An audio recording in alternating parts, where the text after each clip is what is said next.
that we're going live at this point. I don't know if it's coming through to everyone. So while we're all waiting here, I'm going to invite everyone to go to hankstrange.com. That's right.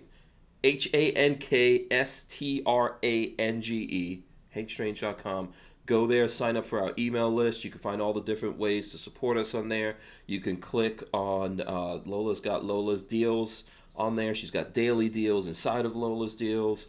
All of that. There's links to Ballistic Ink, which is where you guys can find our merch. That's the new merch store that opened. Where there, you can get yourself a Gun Nerd t-shirt, which yours truly designed, with a little bit of help. So go there, check that out. That's how you support us, hankstrange.com. I think we have, looks like we're feeding through right now. Let me press the button, drop the open on everyone. Welcome back to the Hank Strange Situation. Make sure you guys subscribe, thumbs up, ring the bell so you can be notified on every time we go live. And we are live. I hope you got your big girl panties on. I hope these are the steel ones with the big heavy padlock on it, because this is a rogues gallery here tonight. Rogues gallery. Someone's got their audio feeding through, but it's a rogues gallery here tonight. Right next to me is Harry of Harry's Holsters. I don't know. Does anyone call you Harry? No, man, it's Harrison. Yeah. Harry was a lot catchier. Yeah. So there you go. I always think Harrison Ford, which you are much better looking, man. Just FYI, just so you know. And he does look. He sponsors us even, so that's why he's so handsome. You too could be handsome out there if you sponsored the Who Moved My Freedom podcast. But we've got Harrison. He's here. Always a great guest. Right above him is Richard Hughes. Millhouse Nixon Hughes. I feel like we're color coordinating too much. You need to switch it around so Rick's above me or something. Oh, is that it? Oh, really? Yeah. Okay, I'll flip it around here as we go on. And as Harrison said, we've got IsYour6Covered. Let's see. Can we all point? So Rich, you got to point over. Harrison, you got to go like diagonal. No, the other way. There you go. Boom. No, the other way, Rich. Yeah, this is going to be confusing. What's up, everybody? Yeah. How you doing? Rogues Gallery of dudes here tonight. Who knows what's going to happen? This is episode 521 of the Who Moved My Freedom podcast. As I said, we've got Harry's Holsters. IsYour6Covered, FlyingRich, all here. We're doing it and doing it well. Who knows where that line comes from? Somebody's baby just was crying. Ring the bell so you can be notified. And someone's got their I got my mute on. Yeah, did I just hear a baby? No, that was you doing the boom. Oh, that was me doing the boom. Oh, okay.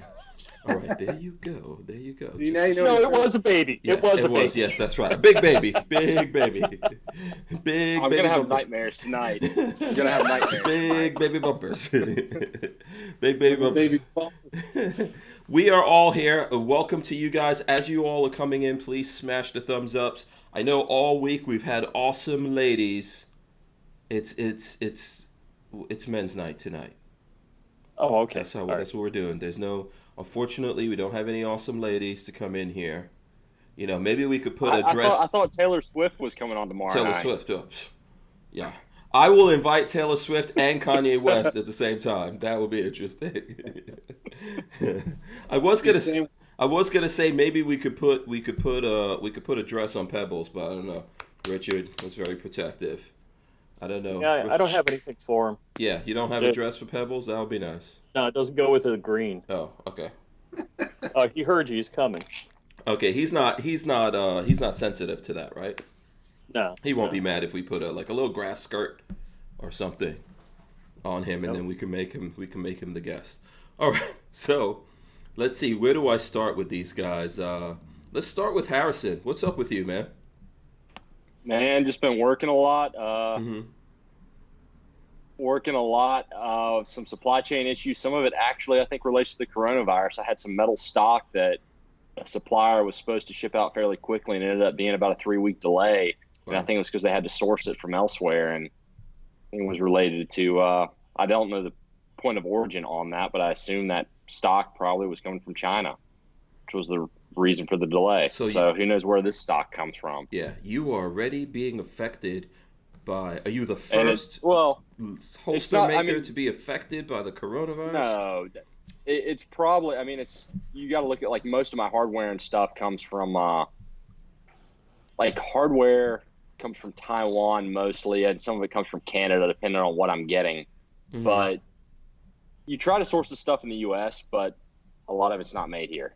That's the reality of it. And a lot of stuff that is quote unquote made here is just rebranded here. There's not really a lot of restrictions there's not really a lot of guidelines besides textiles on what's made in the USA and what's not. So a lot of things are manufactured elsewhere. Mm-hmm. They literally bring it here, unbox it, repackage it, and put a made on the USA sticker on it. Okay, you know what? So you're not the first person that I've heard that from. By the way, shout out to Bruce Wayne. He says that he came over from Chris Han Hall, sent him over. So thanks very much. We appreciate that. That's one of your people. What do you guys call yourselves over there, Richard Hughes? Well, I just typed KAH for Chris Ann Hall. KAH. Yeah, I thought you were doing caca. Yeah, I was like, what does this mean? What, you think it's a bird thing? What? I don't know. It's, with you, Rich, it could be anything. So you didn't think I knew Chris Ann Hall for real? No, I didn't actually, but now I'm impressed. Color me impressed, Richard. Kudos to you. I have a new level of respect for you, sir. And it's just a little notch up from the gutter, but it's a new level. It's a notch up from Tyven? Is that what you're saying? Oh, yeah. You compared to Tyven, you're in the skies, man. You're in outer space now. When's the Tyven Patrick Roberts show coming? Oh boy, never again. Don't even start that, Harrison. What is wrong with you? Don't even start that. By the way, before we get deep into this, Harry's Holsters, like I said, sponsors the show. If you guys use, what's the code? Hank Strange, right? You get 10% off. Yeah, there you go. Boom. Go to Harry's Holsters, use the code Hank Strange. You get 10% off. And you're welcome very much. That a little bit of that comes back to us, helps us to do this. And of course, if you're looking for good Kydex stuff, you can get that from Harrison. I don't know what everyone here on the panel uses. You guys could feel free to tell me. Harrison, we're waiting for you to come up with new stuff, man. What's going on? Part of it is my guy who's doing all the new tooling. He's had a lot of delays and stuff, and he's given me a number. Let's see if it holds true to it. I have a lot of files sitting there with him. I have a lot of stock sitting there waiting to be machined, and next week I'll have probably another. I think it'll be 12 products ready to send him files and buy more stock for him, ready to go once that launches. So there's a lot of stuff coming out over the next couple of months. So all of a sudden, everyone's going to get hit with a tsunami of holsters coming out there. So. All right. There's a whole supply chain. I know. Again, everybody's affected by it. That's the whole thing with this coronavirus. Is people you can't say that. What? You get demonetized when you use the C word. The corona? Are you serious? No, what are you talking about? Oh, yeah. Well, I'm talking about the virus where you have way too many coronas out on the lake. Yeah. Too many bears. And all your guns fall out of the boat. Too many bears. Yeah, so I could imagine, man, it's got to be tough for you, having this long wait and stuff like that going on to get the holsters out there. But, it will happen. It'll be worth it. Yeah, absolutely. It will happen. It will be worth it. Looks like IsYour6 has got his dog is activated over there. So he's going to, I think he's checking out to see what's going on. Or maybe he has a guest. I don't know. I don't know what's happening. I think his guest is his shadow. Oh, no, he might Erickson, when you said hardware, what kind of hardware are you talking about? You're talking like nuts and bolts or what's going on? Well, all right, so like nuts and bolts, that's pretty much all my clips and stuff are actually made up in Connecticut from Discreet Carry Concepts. The other ones, the injection molded clips I use, are made in Texas, right outside. The injection mold are somewhere around Dallas. Mm-hmm. So all that stuff, everything I can source American made, I do. The screws, the best screws on the market, are actually from Canada, believe it or not. So if I could find a comparable product in the U.S. for that, I'd do it. Yeah, we're letting the Canadians beat us in the holster clip market. Go ahead. The screws, the reason those Canadian screws are better for this application is they got a wider head. Oh, okay. So, and the way the clips are designed, it matches up really well. That's what she said. I'm sorry. Couldn't help that joke. Okay, IsYour6. It looks like you have someone over there with you. What's going on over there? Rick. I don't know if he can. You're muted, Rick. Yeah, I don't know. You must have hit the mute button. Yeah, I'm muted. I don't know what you're talking about. Yeah. I got a couple dogs, and other than that, that's about it. Oh, just you over there? Yeah. Oh, okay. All right. Just me. I told you I thought he was being followed by a shadow. Uh-huh. Just him and his tea. Yeah, exactly. Yeah, the tea came alive. That's what's happening. That's That's what that tea. There you go. Yeah. So we should do this before we even get into this. You're drinking your own brand of tea over there, Rick? Today I am. Today this is some homemade stuff. So. Okay. How do you make your tea? Tell us. Since you're the. Well, if I'm in California, I put a bunch of sugar into a large container, and then I pour some hot water into it with 3 pouches, and wait for it to get all dark, and then add a bunch of cold water, and bam. Okay. All right. So we talking Tetley? What are we talking here? Have you written in your will that none of your family gets anything unless they embalm you in sweet tea? That's right. Exactly. Yeah. I haven't written that in there officially yet, but I'm going to have to work on that. Yeah. Thanks for the... Yeah. If you're consuming that much sweet tea, you can't die. That's right. You just turn into one big sugar cube. Yeah. And then, It's impossible. It's impossible. but Harry's Holsters does make great holsters. I have a couple myself. Oh, cool. Very cool. Very nice. You got... I can't have Harry's holsters. Why is that? Left-handed. Oh. There's some yeah. ambi. Discreet Carry Concepts just launched they dropped their new mono block. I've had one of their clips in-house for a while, so I've been able to design. I had one of the prototype clips I could design stuff off of, so I do have some ambi products coming. But left-handed man, supposedly 8% of the population, and sales from my suppliers for like left-sided claws and stuff, they're showing it to be around 2%. So, yep, that's awful. Yeah. Yeah. Is there a company that makes Kydex holsters for lefties? JM Custom Kydex is who I normally recommend. Okay, They make a pretty good quality look at product. that. See, I knew he was trying to pull something over on us. I knew Hold on, it. let me get my Harbor Freight torque wrench out. Where is it?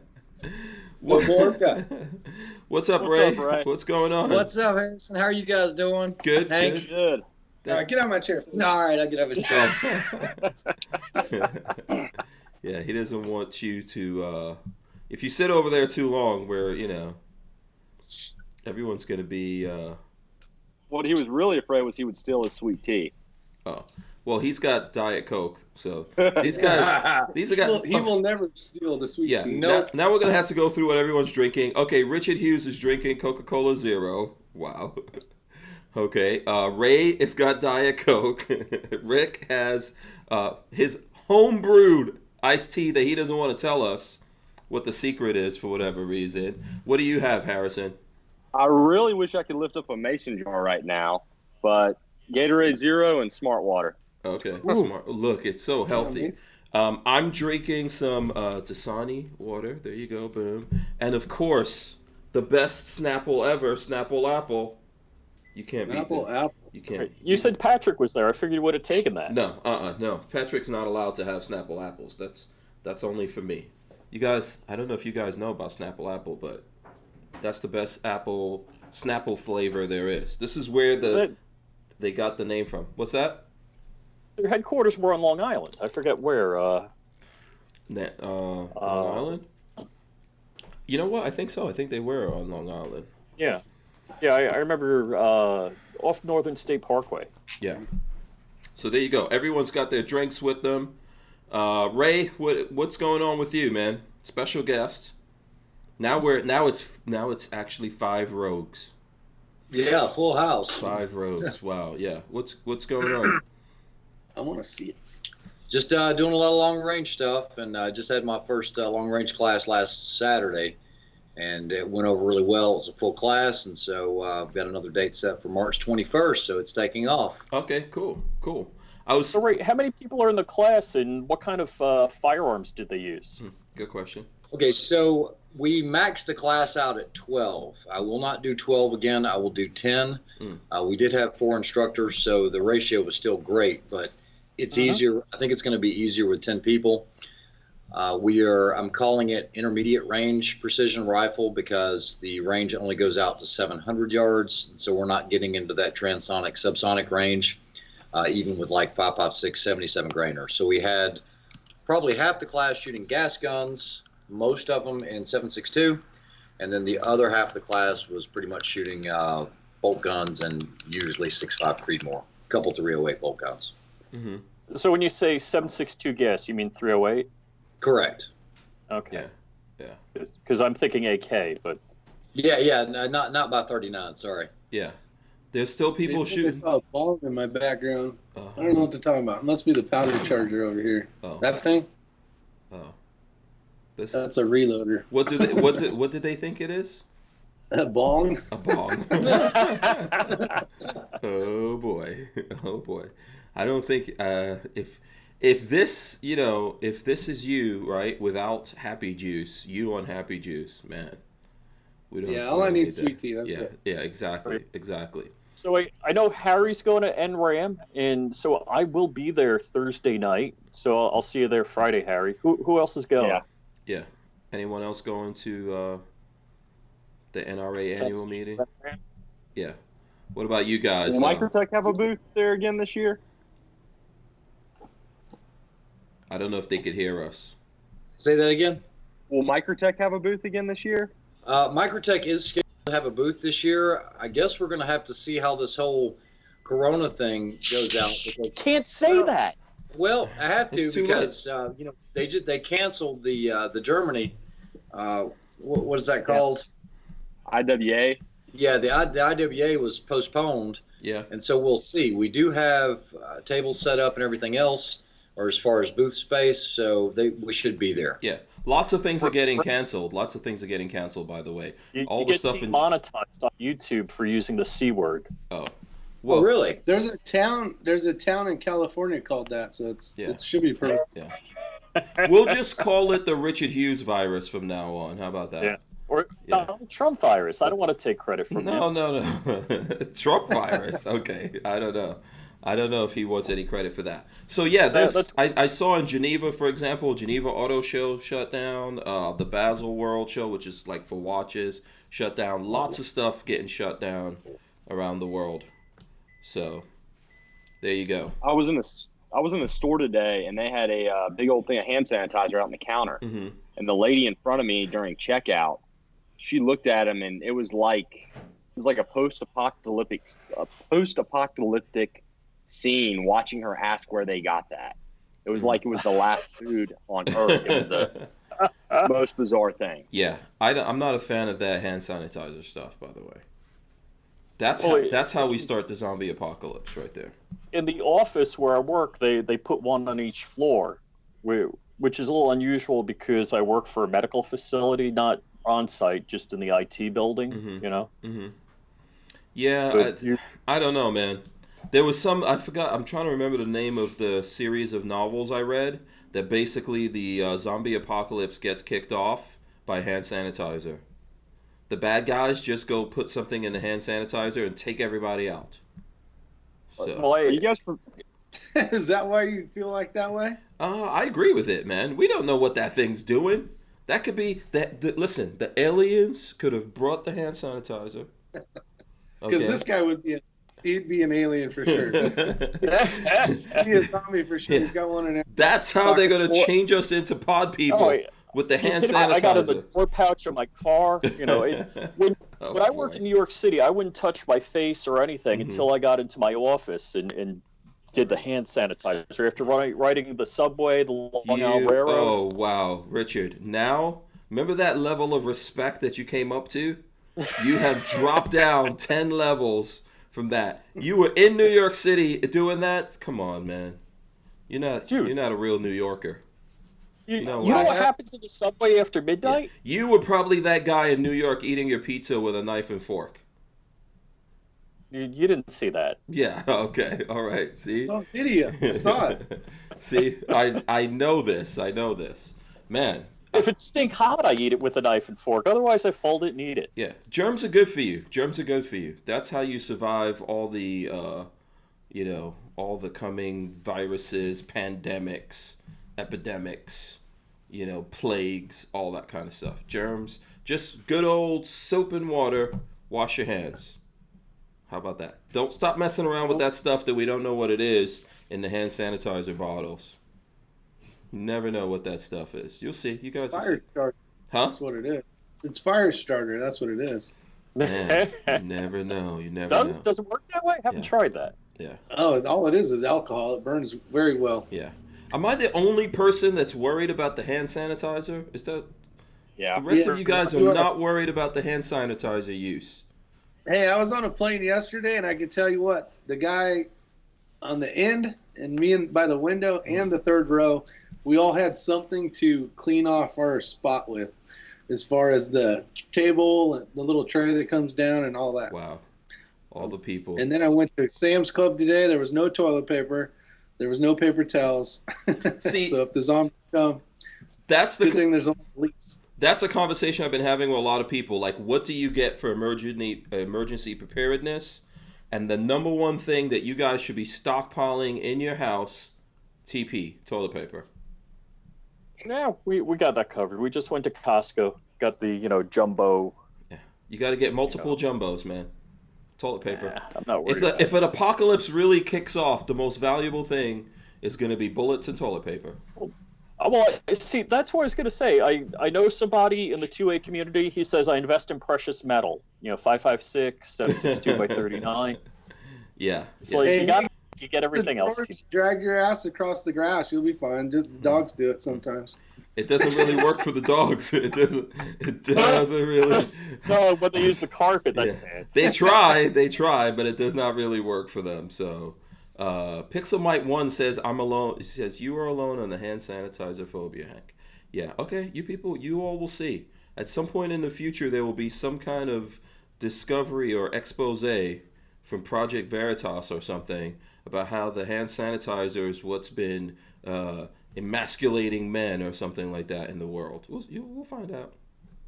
Don't worry about it. I do use hand sanitizer every now and then, but only just to be polite when I'm with other folks. I just believe wash your hands. Stay away from those chemicals. You have no idea what it is. I'm all for hand sanitizer as long as you don't drink it. Yeah. Clover Tax says, "Oh, come on, you just got to know war leaves, what leaves to not use, and you're fine." Oh, leaves. I'm not allergic to poison ivy, so it doesn't matter. Oh, that's for the Boy Scout. That's a good question right here. Who in this panel was a Boy Scout? Does Cub Scout count? What? I guess that's fine. Were you a Cub Scout? I've got cousins that were all Boy Scouts. They all made Eagle Scouts, did all that stuff. I am far from the most accomplished woodsman in the world, and I can kick their butt on 99% of the stuff that you're supposed to learn doing that. Oh. So, wait. Speaking of Boy Scout stuff, Hank, I'm challenging you. Let's do the drop zone competition and see who scores higher. Okay. Yeah. 20 years from now, I will meet you at the 20 years from now. It's next weekend. Yeah, I know. What were you going to say, Rick? I was going to say that where I grew up in California, we used to get about 400 Boy Scouts that used to come to this oak tree. And me and a buddy of mine used to hang out. We used to actually screw with the Boy Scouts, so that we'd wait for them to go to bed. Whoa. You got to put that in PC phraseology. They were all sleeping under this huge monster oak tree, right? Mm-hmm. So we'd throw a couple rocks in the tree, and 300 of those little Boy Scout flashlights would turn on, and the whole tree would glow. And then you hear the camp guy be all right, everybody, go back to bed. Mm-hmm. And then a couple minutes later, you throw another rock in the tree. So it's kind of cool getting a big old strobe light of the tree. Ray's actually seen that tree. It's pretty awesome. Pretty cool. Yeah. So, but you were never a Boy Scout, and then Ray apparently never a Boy Scout. That's interesting. Oh. That is interesting. Wow. I thought we would at least get that. Okay, Lola asked this question. She wants to know from everyone on the panel. We could start with Harrison. What would you stockpile for the apocalypse, Harrison? What's the number one thing? Clorox. Number one thing. Clorox. Huh. Clorox. Ooh, Okay. good one. Most people in any kind of event like that, they die of water issues, contaminated water. Okay. So Okay. Interesting. Richard Hughes, what would you stockpile, sir? And why? Obviously, because like Harrison said. Stockpiled. Okay, so what's your number one stockpile then? So I have well water, but like pre-hurricane, we go through all of this. So I got a hurricane storage kit, which is basically off-the-shelf food. So a lot of canned food, dried food, that kind of stuff. Mm-hmm. So I rotate that out, and when it expires, I donate it to a charity. I've got a jacuzzi tub and a regular tub, so I fill that full of water before the hurricane comes. Mm-hmm. The whole thing, life straws, of course, chlorine, because you got to put some bleach. I forget how many drops per gallon. It's like 5 or 6 drops per gallon of water that you're keeping to keep it stable so it doesn't grow anything. I got long-term food storage that's 20-year shelf life, and cases of water. Okay, but what's your number one most important thing in there? Well, also a first aid kit. I guess that's important. So I have like what people call them bug out bags. I call them RON bags, return home bags, and with first aid gear and a little bit like 72-hour supply of food for 3 people. Okay. All right. So let me go to Rick and Ray. What's the number one thing you guys would stockpile? I don't know who you asked first. I'm sorry. Either one of you, whoever's ready to go first. It would probably be food. As far as water, we have a pond on the property. We got a live stream on the left side. So water was a big concern back in the day when I lived in California. That was one of many reasons why I moved. But food mostly, because that you either need to grow it or feed it so it will grow. So other than that, the other stuff I got pretty much what I need, so I'm not worried about it. But toilet paper, all that kind of stuff that you burn through, that you think is your stockpile, but then your family uses it as an ongoing thing. Yeah. But yeah, for the most part, it would be food storage is most important for us. Okay. I'm a little worried about your stream, because when your upstream neighbors start using it as a toilet. Well, that's what you got the bullets for. Okay. So Ray, what about you? What's your... Now, is the question, what should you stockpile, or what? Well, like, what's the most important? Like, everyone's missing it. I'm not asking about the practical things. What's the number one thing in your stockpile? Like, so if you're moving your stockpile, let's say you're packing up your truck, or you're packing up your whatever, your storage room in your place to make sure it has stuff. What's the number one thing? I know all the practical things people are going to have on the list. What's the number one thing, though, that would be in your mind that I got to have this in there? I have to. For me, it's going to be a firearm. Okay. Man. Yeah. So as far as being ready, I'm good on all of that. I don't have to worry about anything. But ultimately, if it comes down to it, I think you need a good stockpile of ammunition. I've got the water and the food and all that covered. You guys are all being too practical. Let's try this again. What is the one thing that listen to me. In the apocalypse, what's the thing that is not worth living through the apocalypse without? Let's try it that way. Twinkies? Okay. This is Zombie Lad. Twinkies. Okay, good. What do you say, Ray? Sure. Huh? Peanut M&Ms, 45 ounce. Got it. Peanut M&Ms. There you go. Yeah, I saw some people saying coffee. All right, let's go back. I'm gonna say, me personally, brown sugar. I always stockpile brown sugar. I can't live. I'm not going through the apocalypse without brown sugar. That's my impractical. That's not a code word. Huh? No, it's not a code word for something? It's not a code word. Not a code word. No. What's the impractical thing? I saw people saying coffee. Some people say chocolate. Those are all practical. Oh, chocolate. Oh, geez, I got to stock up. Yeah.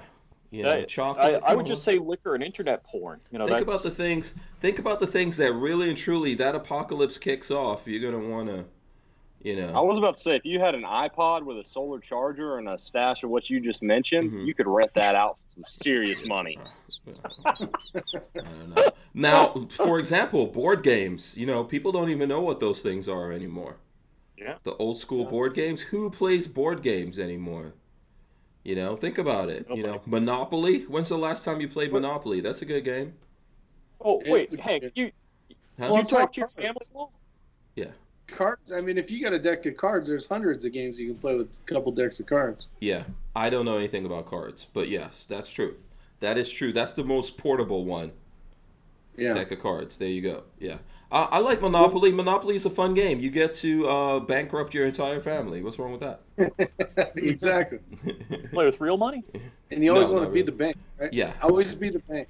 Always be the bank. You gotta. I think we gotta do a special Monopoly board Mhm. where we get like rupees or whatever, where a million rupees is only $1, Mm-hmm. so you play with real money. Playing with real money. Okay. What would you say to all of this, Harrison? You have an impractical one? Well, I guess my idea with the iPad's practical because I would turn that into more goods. Oh. I mean, that would, you got to admit that'd make a killing. Impractical. Did you read his comment? What he said? Who? Harrison. What did he say? Oh, he put a comment in here?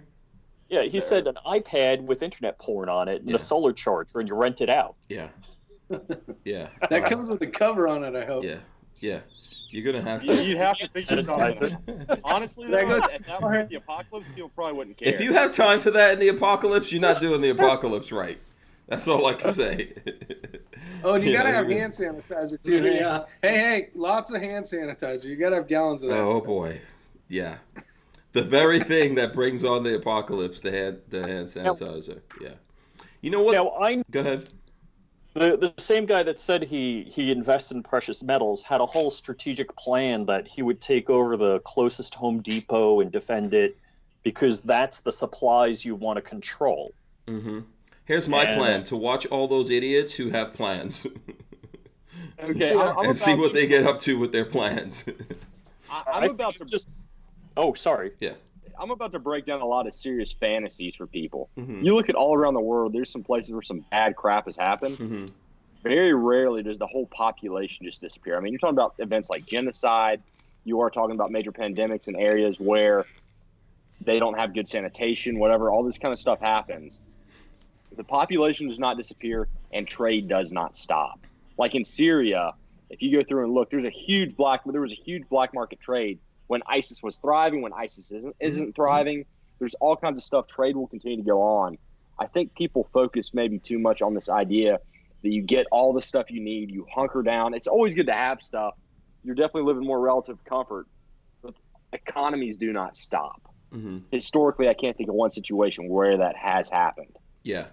And Somebody prove me wrong. I'd love to hear it. I did a video probably a couple of years ago on precious metals and stuff, but the problem with precious metals is if you have all your other stuff, all your preps, meaning food, water, all that kind of stuff, then it's good. But if you're gonna collect a bunch of precious metals and think it's gonna get you through some type of shit hits the fan scenario, I think you're sadly mistaken because you can't eat precious metals. You can't drink precious metals. You can't do any of that. So maybe after the shit hits the fan and the world's starting to come back is when the precious metals will be well worth its weight in gold. I think precious metals are good for your own apocalypse, for like your own private apocalypse. What I mean by that, it's good to have the precious when everything goes wrong for you, but the rest of the world is still rocking and rolling. Then you can you can trade bankruptcy. Yeah. Mm-hmm. Yeah, exactly. You know, if you need to get on a boat and go to Cuba real fast for everyone in Florida, if you need to. I just rethought what I want for the apocalypse. Oh boy, what? Opt out of gun control and Walter Keller. Oh, okay. Those are going to be your two husbands or something in the apocalypse? What are you? I don't understand. They got all the best guns. Oh, they have all the best. Okay, all right, I understand. I'm just teasing you. Yeah, listen. That a lot of people say that. I'm sure we're all gun guys here, right? I'm sure this one thing we always hear from people. I hear this from my neighbors all the time. Because I have my range out there and I'm shooting, and when they see me, they're like, "Oh, if something happens, I'm coming over to your house." Not a good idea. No. Don't go to where the gun guys are. Leave those guys alone. You know, that's my advice to you. On the other hand, you have people that think if I just have guns, bullets, and beans, basically, they're going to just go take other people's stuff as well. So depending on how your mindset is and, you know, what kind of either bad or evil, I should say, a person is, you know, they don't really care to prep. They just think that they're going to go find what they need elsewhere. Yeah. Which your family's starving to death. You know, people do stuff they really don't want to do. So there is that as well. A lot of this has to do, so in the reality here of something really, you know, going that badly wrong, first of all, starts with where are you? You know, where are you located? Whoever we're talking to out there. I think most of us on this conversation, we're located somewhere that we're outside of cities, right? Is anyone in a city? Yeah. I work in a city. Yeah. So I think that's the beginning of it. If you're in the city, you're probably in a lot of trouble there because you might not. So I'm sure some people in the city are stockpiling food and water and stuff like that. But that's the biggest thing. If you're out in the country, you can have a well. There's food around you, even if you don't know. I mean, squirrels. Come on, they've had a couple hundred years of us not eating them. Yeah, at least, you know, the squirrels on my property have had like 10 years of not being eaten. You start looking at caloric intake there, and you start looking at how many squirrels there are, how many deer in a given area. You're not going to last too long. Oh, off the squirrels? Off squirrels, off deer, off any wild game. Yeah, unless you live in a remote part of Alaska or something. So you're saying there's not going to be deer? You start looking at the population of if something really happened, like during the Great Depression, a lot of stuff was almost wiped out, and that's and people. So that's just the Great Depression when the economy falling 50% or whatnot. Yeah, and so you're saying it looks like we have a lot of deer, for example, because we all see them just walking all over the place. Alligator, python. Yeah, but if people get hungry, we're not going to have so many deer anymore. Correct. Yeah. They will go fast, I believe. Yeah. You think they'll go fast? They might. Well, and that's the thing too. Is are you prepping seeds? I mean, do you have your lettuce, all your different types of vegetables, and have a seed bank basically? Well, and do you have ground that can accept those seeds? Do you have the skills to grow it? This is where the economy comes in. Yeah, you just throw them things in the air and they just grow. Bloomberg said so. Yeah. Okay. Yeah, let's go on from the apocalypse. I don't think that this particular strain of flu is going to take us all out. That's my opinion. I don't think it's taking us all out, but let's see what other stuff is going on in you guys' world. What kind of stuff are you guys paying attention to? Let me start with new guns, because Richard Hughes has a new gun, but he doesn't have it. What? So I got a new gun? Yeah, you're gonna get a new gun. You don't actually have it yet, because I have it. I have your new gun, so you can't see it yet. Here, I'll throw it up here on the screen so everyone can see it. Boom. So there we go. There's the new Richard Hughes. Let me see. This is probably a better way to take a look at it right there. Oh, it's better now that it has Hank DNA on it. Yeah, check that out. Ruger. So what do we call this? Ruger 57? It's not Ruger 57, right? They said they don't care what you call it. That's okay. Yeah. So there you go. Ruger 57. That came in to my FFL for Richard Hughes. There you go. You want to tell the people if you got a good deal, or what is the MSRP? Is it $799 on that? I got it for $650 plus shipping. Mm-hmm. So I think it's an okay deal. The bad part is it's from Jersey, so it has 10-round mags. So I ordered some 20-round mags, which I'm waiting for. Mm-hmm. Yeah. So why did you order from Jersey? Could you not? It's like these are just everyone's buying them up around the country, and Jersey was the only place you could find it in stock. Two things. One, reasonable price. And because I was at a gun show recently, I think the guy had it for like $750. Okay. And I'm like, you're out of your mind, bud. I shared with you what the T&E price was, and I missed out getting a T&E gun. Mm-hmm. So it's a 7 and change is a lot more than what the T&E price is. Okay. All right. So let me ask this of the other guys here in the chat. I'll start with Rick and Ray. What do you guys think about the 5.7? Have you all gotten your hands on it yet? Are you interested? Do you care about the 5.7 round? What do you guys think? We shot that one. It was Go fun. ahead. I don't have much experience with them besides the one that I did shoot. I've had a lot of 5.7s, everything from the P90s to the 5.7 pistols. Mm-hmm. I'm just personally not a big fan of that round. Okay. All right. So you're not super excited by the news of this new round. Okay. So there you go. Let's see. What about where's Harrison? Did Harrison turn his camera off? He probably went off somewhere. I think he went. Yeah, started trying to grab a little bite to eat. Oh, okay. First of all, are you making a holster? That's the first question. But yeah, go ahead. Yeah, left-handed. Right now.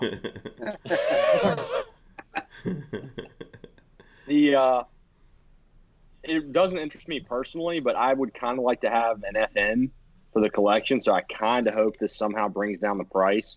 And I'd always like to see ammo prices and that sort of stuff go down as well, accessories. Mm-hmm. So I'm hoping that'll happen with Ruger introducing it, because Ruger's not going to make anything unless they're going to produce a ton of them. So yeah, okay. So it seems. So I'm hoping it brings down the ammo price. Yeah. Well, it seems likely it's not just this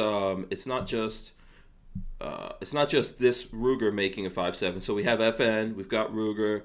There were some other companies out there that might be putting out 5.7. So we should see different things out there. People are making the round, so I know that's getting a little cheaper.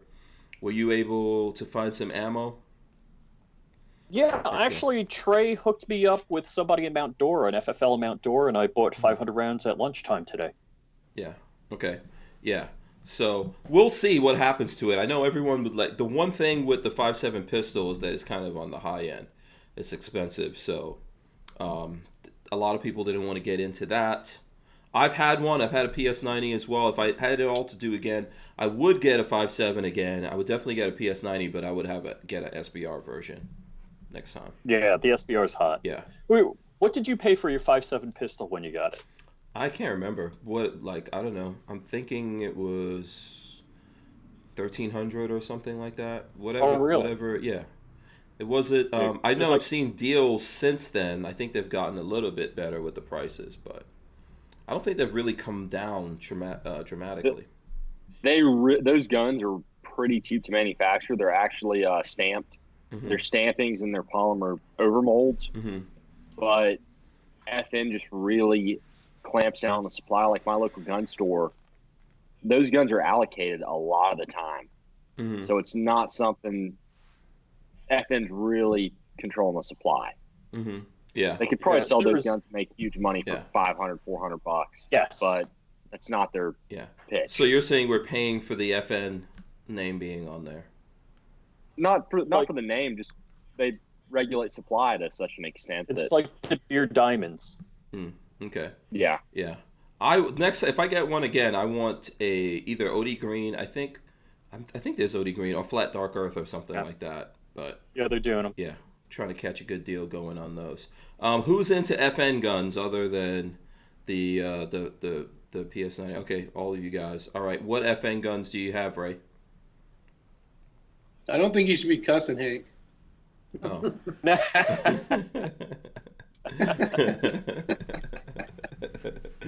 What? Okay, go ahead. You know what I mean. He's asking me. Yeah. He's asking me. Yeah. So on the FN, I mean, the thing is it's a little skewed here because you guys know that, I shoot the P90, the machine gun, and then, the SCAR CQC, the SAW. So Mm-hmm. having access to those, it's a whole different realm. Mm-hmm. And so because I did have access to the machine guns and still have access to them, Mm-hmm. at any time, I bought a couple of the pistols, and the pistols were kind of neat. But unless, it was intended, I believe, to be a PDW subgun. Mm-hmm. I think that's what that round was really for. Does it have a high capacity in a pistol? Yes. As far as energy, it's, everybody says, you look at the numbers, it's about equivalent to a 22 Magnum. And I don't own any 22 Magnum little pistols. I've been at some things where I've seen some officers who are issued 5.7s as their duty guns attempt to shoot plate racks and things like that, and it doesn't even knock the steel over.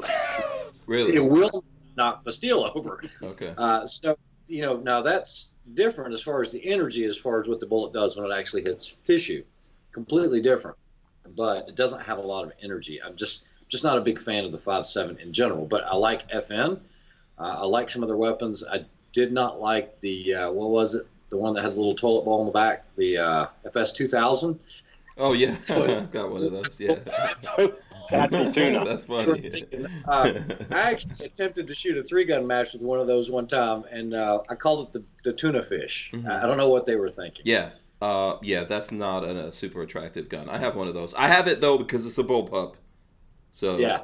If you're into bullpups, you got to have an one for the FS2. collection so bad. They've gotten more expensive. I remember when they were on CDNN for like $9.99 closeout when they discontinued them. Yeah, not anymore. They're I didn't expensive. have the money when I saw that. Yeah. I was like 12. Oh, there you go. I actually... They're a very innovative company. Their stuff is good. It's high quality. I have a lot of respect for FN Herstal. Yeah. What was the reason they discontinued the FS 2000s? Just wasn't selling? Was too ugly? What was the Who knows? Yeah. Okay. I know I have one of those in my collection. That's all I know. That's one of my bullpups checked off the list that I own. I think the FS 2000 was designed for a military weapon, and no military adopted it.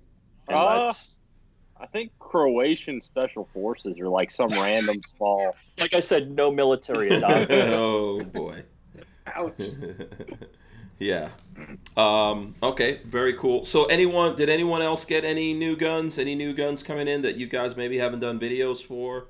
Let's see who's got. Harrison, you do gun videos as well as doing the holster stuff. Yeah, it's been a little while, but I've got a 17 MOS coming in that I'm going to put an acro on, and just because I've had an acro sitting around because of the battery life, I never mounted it on my carry gun, and I've had that sitting around, so that's going to go on a 17 MOS. Okay. And Gen 5, and then hopefully Dan Weston will start shipping the DWX series. I plan on getting each of their offerings in that. I'm kind of excited about that. Oh, okay, some Dan Weston's coming in. All right, cool. What about Rick and Ray? What do you guys? I've been saving up my money for suppressors. I got two on order, and one should be here pretty soon. Okay, what kind of cans you getting? And who are you getting them from? Thunder Beast Ultra 7 for 30. Mm-hmm. And then I got the Thunder Beast. It's the 22 takedown. Okay, Thunder Beast is from who? Thunder Beast. Oh, from Thunder Beast. Oh, that's the name of it. Okay, Thunder Beast Corporation. Yeah. Okay. Hank, it is actually, in my opinion, is probably the best suppressor for precision rifles. It's probably going to be the number one out there, and it's Thunder Beast Arms Corporation. They're out of Cheyenne, Wyoming, and it's as good as it gets, pretty much. What makes what makes Thunder Beast? I think I've heard that name before, but I'm not super familiar with them. What makes them so awesome? Is it the build, the design, features? What is it about it? How incredibly quiet they are, how they don't disrupt your rifle when you attach one to the end. It doesn't make the groups get larger or anything else. It's really not going to affect any of the performance of those precision rifles. They're titanium, fully welded construction. They're badass. Yeah, pretty much. They're badass. Just okay. Being titanium and lightweight, does it affect the harmonics less? Is that? I don't. That question came up because I've been doing some suppressor videos with some sound testing, and I understand the whole deal with harmonics and all that. And a lot of guys were commenting with regards to it, and I appreciate the comments. But a lot of people assume, and the question was, when you put a suppressor on a rifle, it will make it more accurate. That was the actual question. And I said, no, you can't say that across the board, because I've seen some guys throw other manufacturers' suppressors on their rifles, and all of a sudden it looked like they were shooting buckshot at 100 yards. And no, I'm serious. I mean, I've seen some rifles that are tack drivers all of a sudden, turn into 2 or 3 MOA guns at 100 yards. If you don't get baffle strikes, be careful if you're going to wait that long, do your research. And Thunder Beast Arms really hit home runs with theirs. So it works well. And yeah, it does affect harmonics. Anything that you hang on a gun is going to change it. Your point of impact is going to shift, although it might be minimal, but that weight savings might help. Well, Hank, here's a good answer for you. So the Thunder Beast 22 takedown Mm-hmm. Has been basically the leader of, what would you call it? Reduction in volume, voice, or noise? Decibel reduction. Decibel reduction. But Silencer Co. just built a new one, and Ray did some testing on it as well. But there's a new sheriff in town as well. For 22, yeah. For 22. Yeah, the last test that I did was the Silencer Co. switchback. I think I heard about that one, numbers. Yeah. Mm-hmm. Yeah, they were claiming some numbers that were out of this world, and I tested on a sound meter and a legit sound meter, and it's legit, no doubt about it. They did their homework on that one. Oh, okay. Yeah. And is that out already, or it's coming out?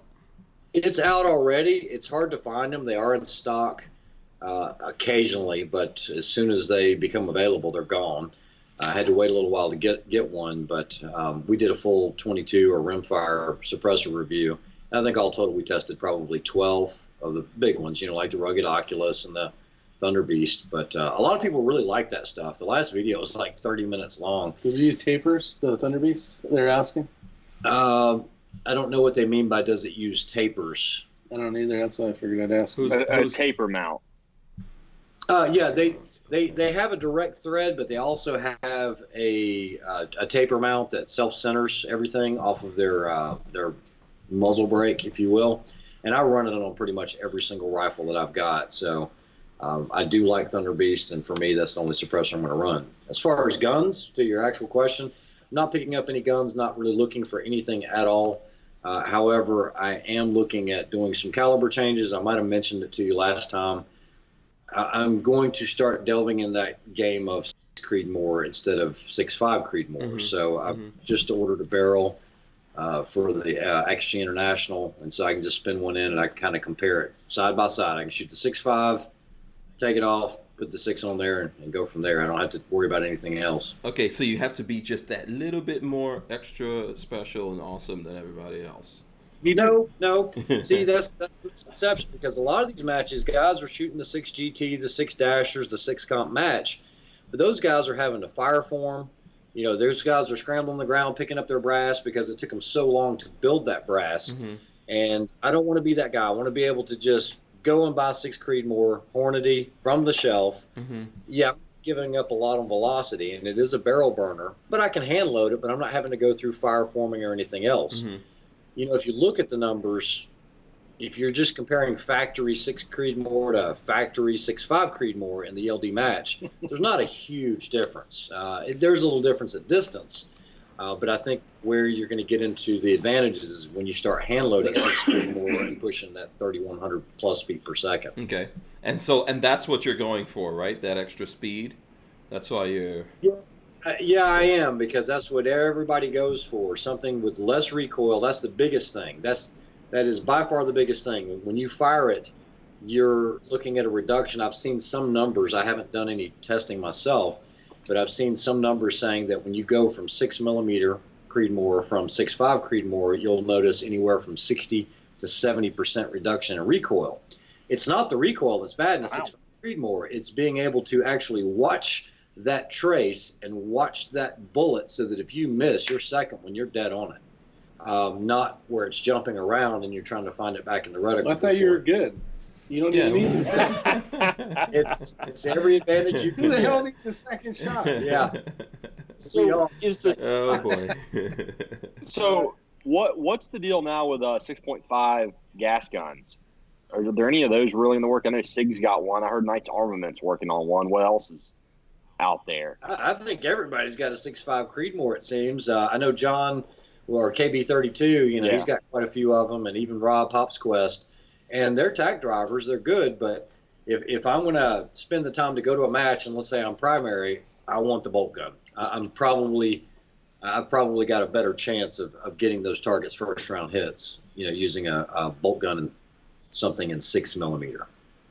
Okay. Now, is 6 Creedmoor still a neck down 308 cartridge?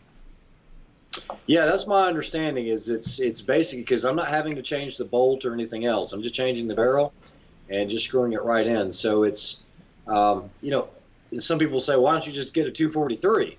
It's very, very similar, but I think the shoulder angle is a little different, kind of like when you're comparing a 260 to a 6.5 Creedmoor, similar to that. is what's going on. Okay. Very interesting there. I'd like to go back to the part where you were talking about watching the trace. That was interesting. So you can actually, you're saying you can actually see the round going over. What you see it in the scope, and it tells you how much you were off. Can you go back and clarify that a little bit for me? Yeah. So let's say Rick and I are shooting a long range match like this Bushnell. Let's say he was my team partner, and he goes to shoot, and he is primary, and he's shooting a 6.5 Creedmoor, and he's engaging a target at let's say it's 1,200 yards, and he shoots. If I'm looking at that target, yeah, I can see that splash and I can see that impact, and immediately be able to give him his correction off of my reticle. And chances are, if the wind hasn't changed within that little gap of time there, he's going to get a second round impact on that target. Well, you don't always have a spotter. Let's say you're doing a PRS match or something like that, and you're spotting for yourself. You'll be able to spot that a lot further. Now, I'm going to have to disagree with Skivvy Waver here. He said, who other than me gives a rat's patootie what my rifle's MOA is? I do, because I know what counts at operational distance. Can you hit the target? But the thing is, if you're starting out with something that's larger, let's say a 2 or 3 MOA rifle, chances are you get less percentage of hitting that target. We're not talking about, accuracy by volume here. We're talking about one shot, one hit. Mm-hmm. And the same applies. Mm-hmm. It doesn't matter if I hit that target or where I hit it. I just need to hit it. Mm-hmm. But I would rather do that with a rifle that's an MOA rifle than one that's a 3 MOA rifle. Yeah, right. Well, and in some targets you only get one shot. Correct. You're not allowed to re-engage after the first shot. I think everyone has a different use for their rifle, so maybe his use for his rifle is completely different from yours. Yeah. Lynn Holt's got a good comment here. Said, heard the news that Army and Marines are taking on the new Barrett MRAD. Mm-hmm. I actually won a Barrett MRAD in 2014. That platform's been around for a while. And when I won it, I won all the calibers for it. So I had it in 338, I had it in 308, and I had multiple barrel lengths. It was a great platform, very heavy platform. Mm-hmm. But honestly, it wasn't like the Accuracy International that I have now that I can change calibers and everything else. It shot well, but it didn't shoot as well as the AI. Okay. Elfster's Rifles and Reloading, shout out to him. He says, Hank, usually your spotter with a spotting scope can line up directly behind the shooter and with lower magnification, and you can usually see the bullet trace. Okay. Correct. Okay. So is the trace just the density change in air? Is that what gives you the trace? It's kind of like the disruption of air as that bullet's going through. Mm-hmm. You're going to actually see that trace. And last Saturday, we had perfect conditions for it. Some days are worse or some days are better than others.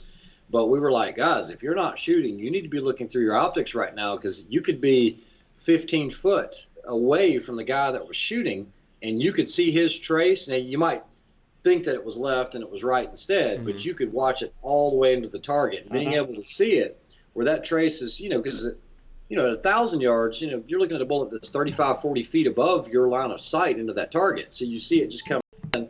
And then when you have winds, now if you're looking straight at me, you'll see it just kind of do that and hit right at the target. It's just, it's awesome to see. It really is. Mm-hmm. Well, in most of us shooters, we do too much magnification to see that most of the time. Fact. Oh, okay. Fact. Okay. I'll be one.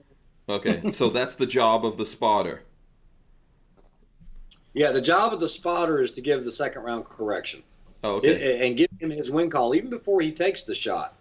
Regardless of whether it's, okay, so a police sniper, military sniper, completely different roles, longer engagements, shorter engagements. But it is still someone that's there as your backup. It's also your sixth man watching your guard if you're looking through the optic itself.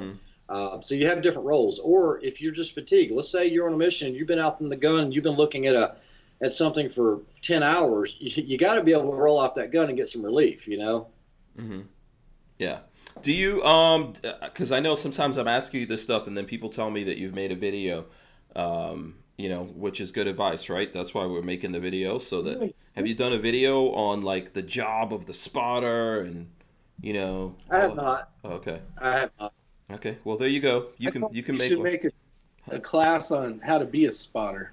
Yeah, Yeah. It did suggest it, but I will tell you, if you're going to shoot long range and you're by yourself and you don't have a spotter, it's almost a miserable, pointless day, because you're not going to always have a situation. Let's say you sling around at 1,000 yards at a MOA target that's 10 inches, okay? Mm-hmm. If you can't see the impact, and in a lot of these matches, they'll do that. They'll do an elevated target into the wood line, so you have no idea where you missed, if you missed left, right, up, or down, because you're not seeing splash anywhere. Mm-hmm. A spotter, if he can spot your trace, is still going to be able to see that and tell you where you need to correct. Yeah. A spot is critical. It really is. Yeah. So a couple of questions there. Adamus, Yul Adamus says, can the scope be set to drop magnification after shot? No. Okay. Not unless you're fast. You got to be really fast to do that. Okay, so that's not a thing. And then here's what I would ask you. So you just said if you don't have a spotter, it's a miserable day. So what's the best way to go about it if you don't have a choice there? If you're out shooting long distance on your own, what do you do? Use eagle-eye cameras. Eagle-eye cameras? That's it? That's all you got? That's what Rick's saying. Eagle Eye has a channel, and he does some real long-range stuff, and he actually is designing some target cameras. That's why I said all I'm saying is you can go out and shoot long range by yourself, but you're going to go through considerably more ammo, especially if it's a really windy day or something like that, and you're not seeing your own trace. Now, the advantage of shooting really long range, 14, 15, 1,600 yards or meters, is you will probably catch it because you've settled in way before that bullet hits that target. Mm-hmm. You've got time to recover from that. So that's the advantage of these little 6mm zipper rounds that are going through there. There's very little, that's what I call them. It's just zipping through the air. It doesn't upset the platform. So when you fire it, it's like, imagine shooting a 22 long rifle. You're really never going to lose sight of your target. Yeah. Okay. All right. There's no app for that, basically. No app. Oh. Okay. And there's a learning curve. Very first time I put Rick on a spotting scope, I don't know. I was like, dude, power down. He's like, I don't know where it's at. And I was like, okay, never mind. We're gonna have to get you just looking through glass a lot more. Yeah. It's honestly been really cool watching the videos and watching the channel to see how much Rick has improved over the last couple of years. Yeah. Is that what's going on here? It's a training course for Rick? And if so, what level of training is he on now? Just because we're neighbors and he's right up the street, and we're both always shooting, and Rick's like, hey, what do you want to do? I was like, I don't know, let's go to the range. And so he just, I don't know, he's learning through just. I ask a lot of questions. Yeah, he asks the questions and I share it. I want to learn. It's a benefit for him. Yeah. And you get to hang out with me. Yeah, okay. Absolutely. and also they're making videos, so if you guys are interested in this, you want to learn more stuff, you can absolutely go watch the videos and try to get out there and do it on your own. Take a class or something from Ray, if you're so inclined to do that. So Ray, what's the longest pistol shot you've made? Because you've put some pretty impressive videos. Recorded on video was like 414 yards, but I actually hit one at 500 and some change with a 9mm, and it didn't take but a few rounds. I was going to try to break that the other day, and I only had like a mag or so because I wasn't planning on shooting pistol, and I was all over a 10x10 steel at 700 yards. I mean, inches, but I just couldn't ring it. I said, heck with it, I'm done. Mm-hmm. It's always fun, right, to see. How effective is that though at that distance? Probably no kind. It's not. It was just a fun game. That's all. Yeah. I stay at the end of 700 yards with a bat. Yeah. I had someone question that one night, and they said, you guys are shooting these 5.56 rifles at 1,000 yards. That's not going to do anything. Mm-hmm. Well, that's like me taking my muzzle of a 22 mag and putting it right here and shooting at him. Okay, it's probably not the best tool for the job, but he's going to know it. All we're trying to do is ring steel. We're not trying to take someone out of the equation. Okay, there are definitely better calibers for the job, but you're shooting a 77 grain pretty hot. it'll still ring that steel pretty well, and it's still got plenty of energy. Yeah, and you can kill him with a 22, even in the shoulder. Absolutely. Yeah, absolutely. Yeah, absolutely. Yeah, blood loss, And so if you get hit in the right place, and you get enough blood loss or whatever, you're. Yeah, I don't want to take a point blank 22 mag round. Period. Yeah. So. How about a short? I don't want to take any round. No, I don't want to take a BB. Yeah. You might be good with that code on, Rick. Rounds coming. Yeah. Yeah. Okay. Let's see. What other stuff do we want to get into here? I don't know if there's questions out there from the folks out there. We could definitely take some questions. Like I said, we've got Harry's holsters here. So if you guys are looking for holsters, you can use the code Hank Strange. That gets you 10% off at Harry's Holsters. Makes good stuff. Makes my holsters mostly for if he makes them. So now here's the thing: Harrison doesn't make holsters for everybody. So he doesn't make it for lefties.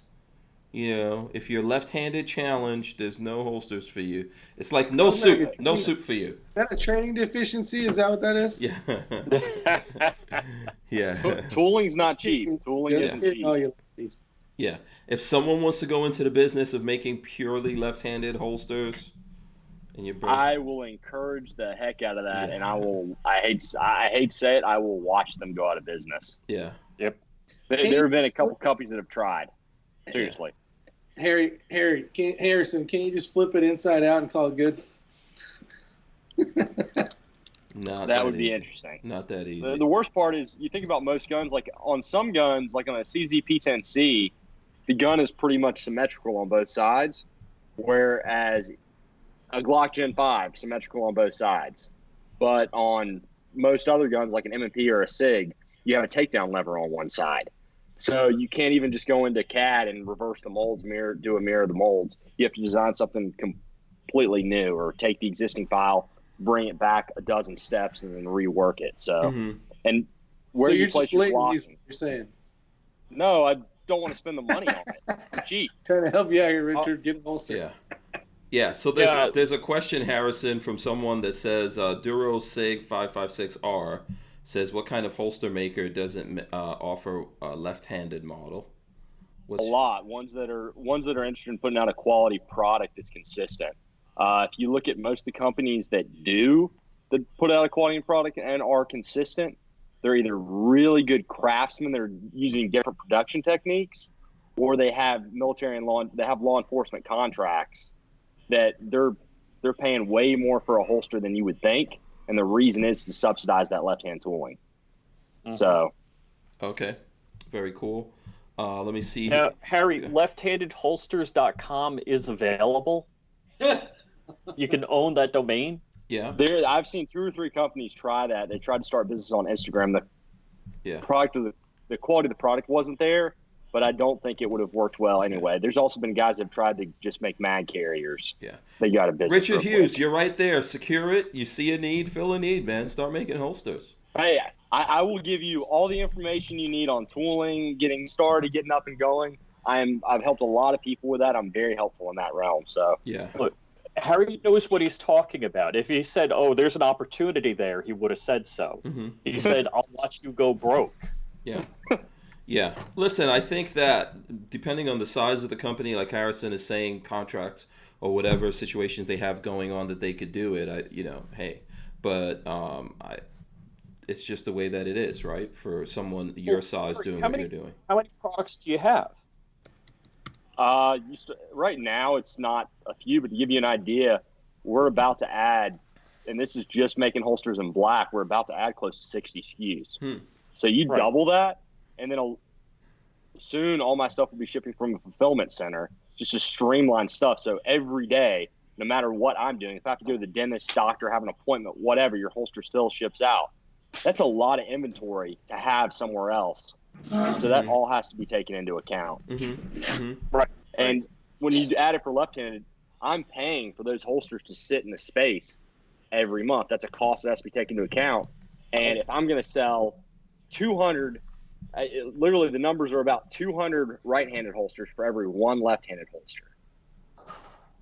And you're paying $30 a month for the bin of left-handed holsters, and that's just for one model. For a bin of Glock 19, say I sell 200 right-handed, I'm already $30 out the bag before covering material costs, shipping, anything else, labor. Right. It's a losing proposition from the beginning. Mm-hmm. Let's see. We got a couple of other questions here. Jerry Parker says, Hank, please get Mark Robinson on the show, candidate Lieutenant Governor of North Carolina. If you could help us out with that, we'll be happy. Sometimes people do help us get other people on the show. That's what Richard Hughes did. So, yeah, if you have some contacts there, absolutely. Get in touch with us, get in touch with Lola, send that info on, and we'll try to get them on. DCG44 says, who makes the heaviest 5.56 bullet? I've seen 85 grain ammo from Barnes. I don't know. Let's see. I'm gonna have to go to Ray on that one because I'm gonna say Ray's the bullet expert here. Well, I'm not the bullet expert, but I texted for or on behalf of Rick because I'm on his computer.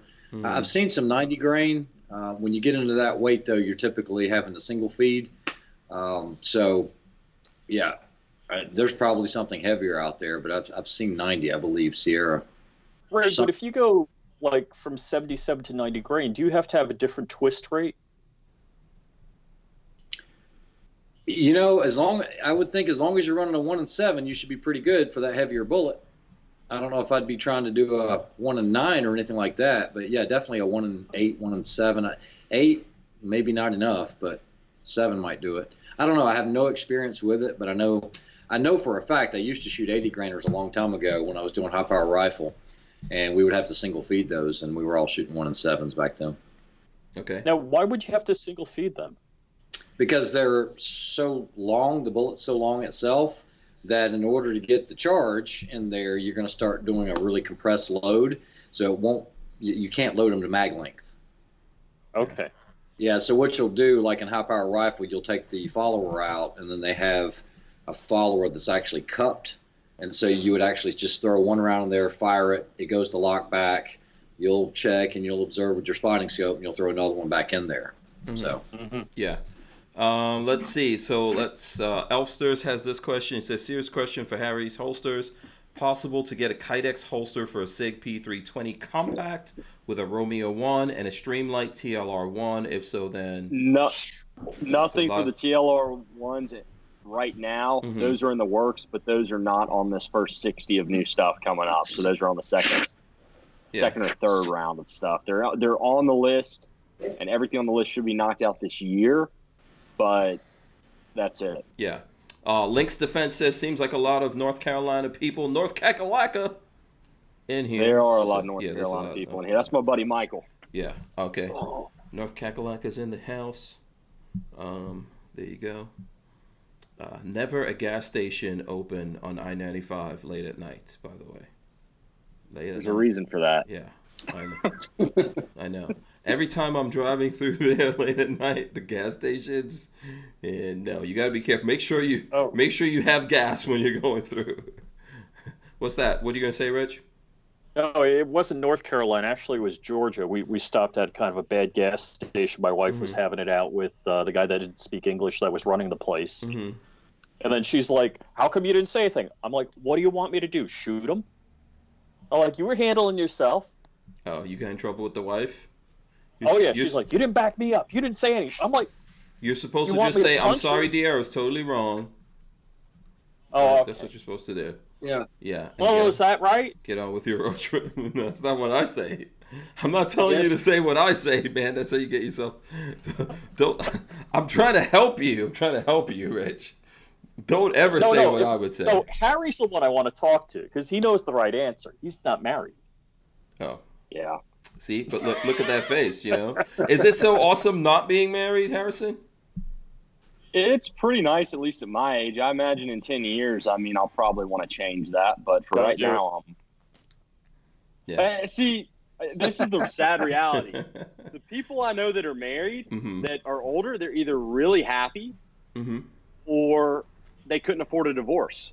Ooh. And they, like, I don't think you're going to... If you are not happy, you cannot afford to stay married, okay? Go to a counselor. Get it worked out. If you cannot work it out for whatever reason, don't stay there because you can't afford it. Okay? There's a lot of people like that, Hank. A lot of people like that. You cannot afford to get out. By the way, By the way, I've been married to Lola for 21 years. Boom. There you go. Oh, I thought you were going to say 3 times. No. No. If I think if I messed up and divorced Lola one time, I'm not going to be able to convince her to get married again. That's just not happening. I think she would run away at that point. I'm just still waiting for you to add the Lola slap feature in, where you're sitting there talking and then you say something. Oh, then Lola slaps me? She's not tall enough. She'd have to bring a stool in here, stand on the stool. Here it comes right now. I'm just waiting for him to be yanked out. Yanked out from under him. The best she could do is kick me in the shins. She's gonna grab the top of that headset and just do this. Yeah. So there you go. No, Lola's not a violent woman. She's not a violent woman. Hank, she might not be violent, but she does know pharmaceuticals. Yeah. Yeah. Well, Lola knows everything to keep me under control. Feed me. That's it. Food. Can I get some food? Okay. Every time, and if I get out of hand, I have to figure out how to make my own food, which I do recommend. To be a man, you better know how to make your own food, because there will be times when your woman will not feed you. Just to watch you starve a little bit. So my mom, she did a really good job. When I was 5 years old, if I wanted to eat, I had to cook it myself a lot of the time. So it was like, you want something above and beyond what I put in front of you, you're gonna learn to cook it. It was a good thing. Mm-hmm. I think people need to learn how to cook. Yeah, you learn. Yeah, it's called learn. We have a lot of problems with new firefighters coming in. They're young, and they have no idea how to cook shit, and then they have to cook for 5, 6, 7 people sometimes, and when you fail and you have 5, 6, 7 guys telling you how shitty you are, that doesn't help. I remember when I first started off, I worked at a Schedule B station, which had 15 people, so you had to know how to cook. Oh wow!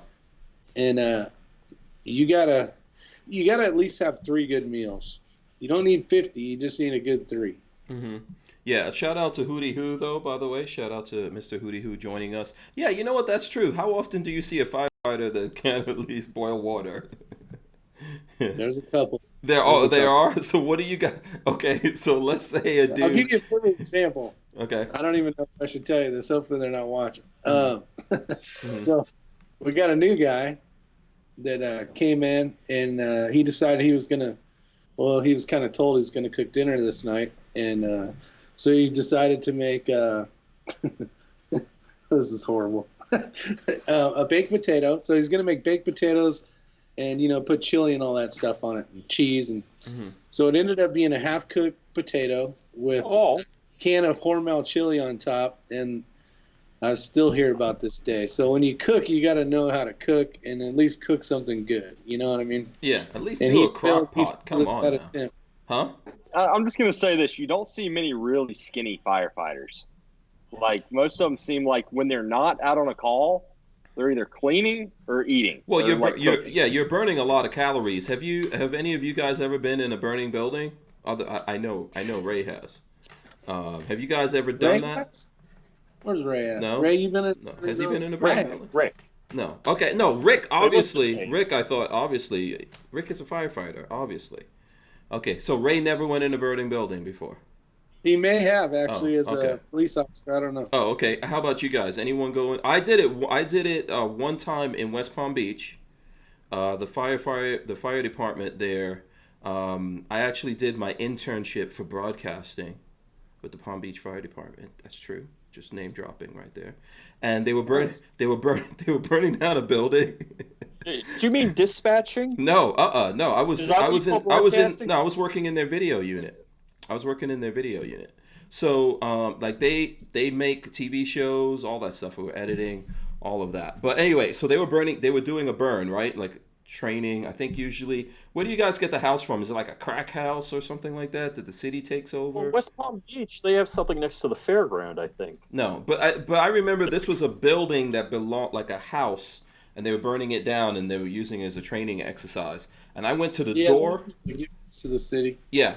I went to the door of that thing, and I was like, I don't think so. That's how far I got. It's pretty cool once you get in there. It's fun. Well, that's a workout on its own right there. Putting on all the equipment. And so, for example, in places like West Palm Beach, any place where it's hot and humid, that's not fun. I don't know if it even matters if it's someplace cold, to be honest with you. But yeah, so you got to burn a lot of calories there. How come you guys don't give like cooking classes? Train these people how to cook? There's guys that do help the other guys out, but that's one of those things. You should have 3 meals before you should learn those at home. If you just got hired and you don't know any cooking, you should be practicing burning shit at home. Cooking stuff. Getting it. Yeah. At least make some steaks. All you got to do is burn them. Go check out SoCal's channel, right? SoCal? Yeah, go Big Meat Sunday. Oh, okay. All right. Yeah. Burn the steaks. How does the food budget work on that? The food, it depends. It depends where you're working and stuff. But for a good majority of the departments, you have shifts. You have A, B, and C shift for the most part. It's usually the same 4 or 5 guys.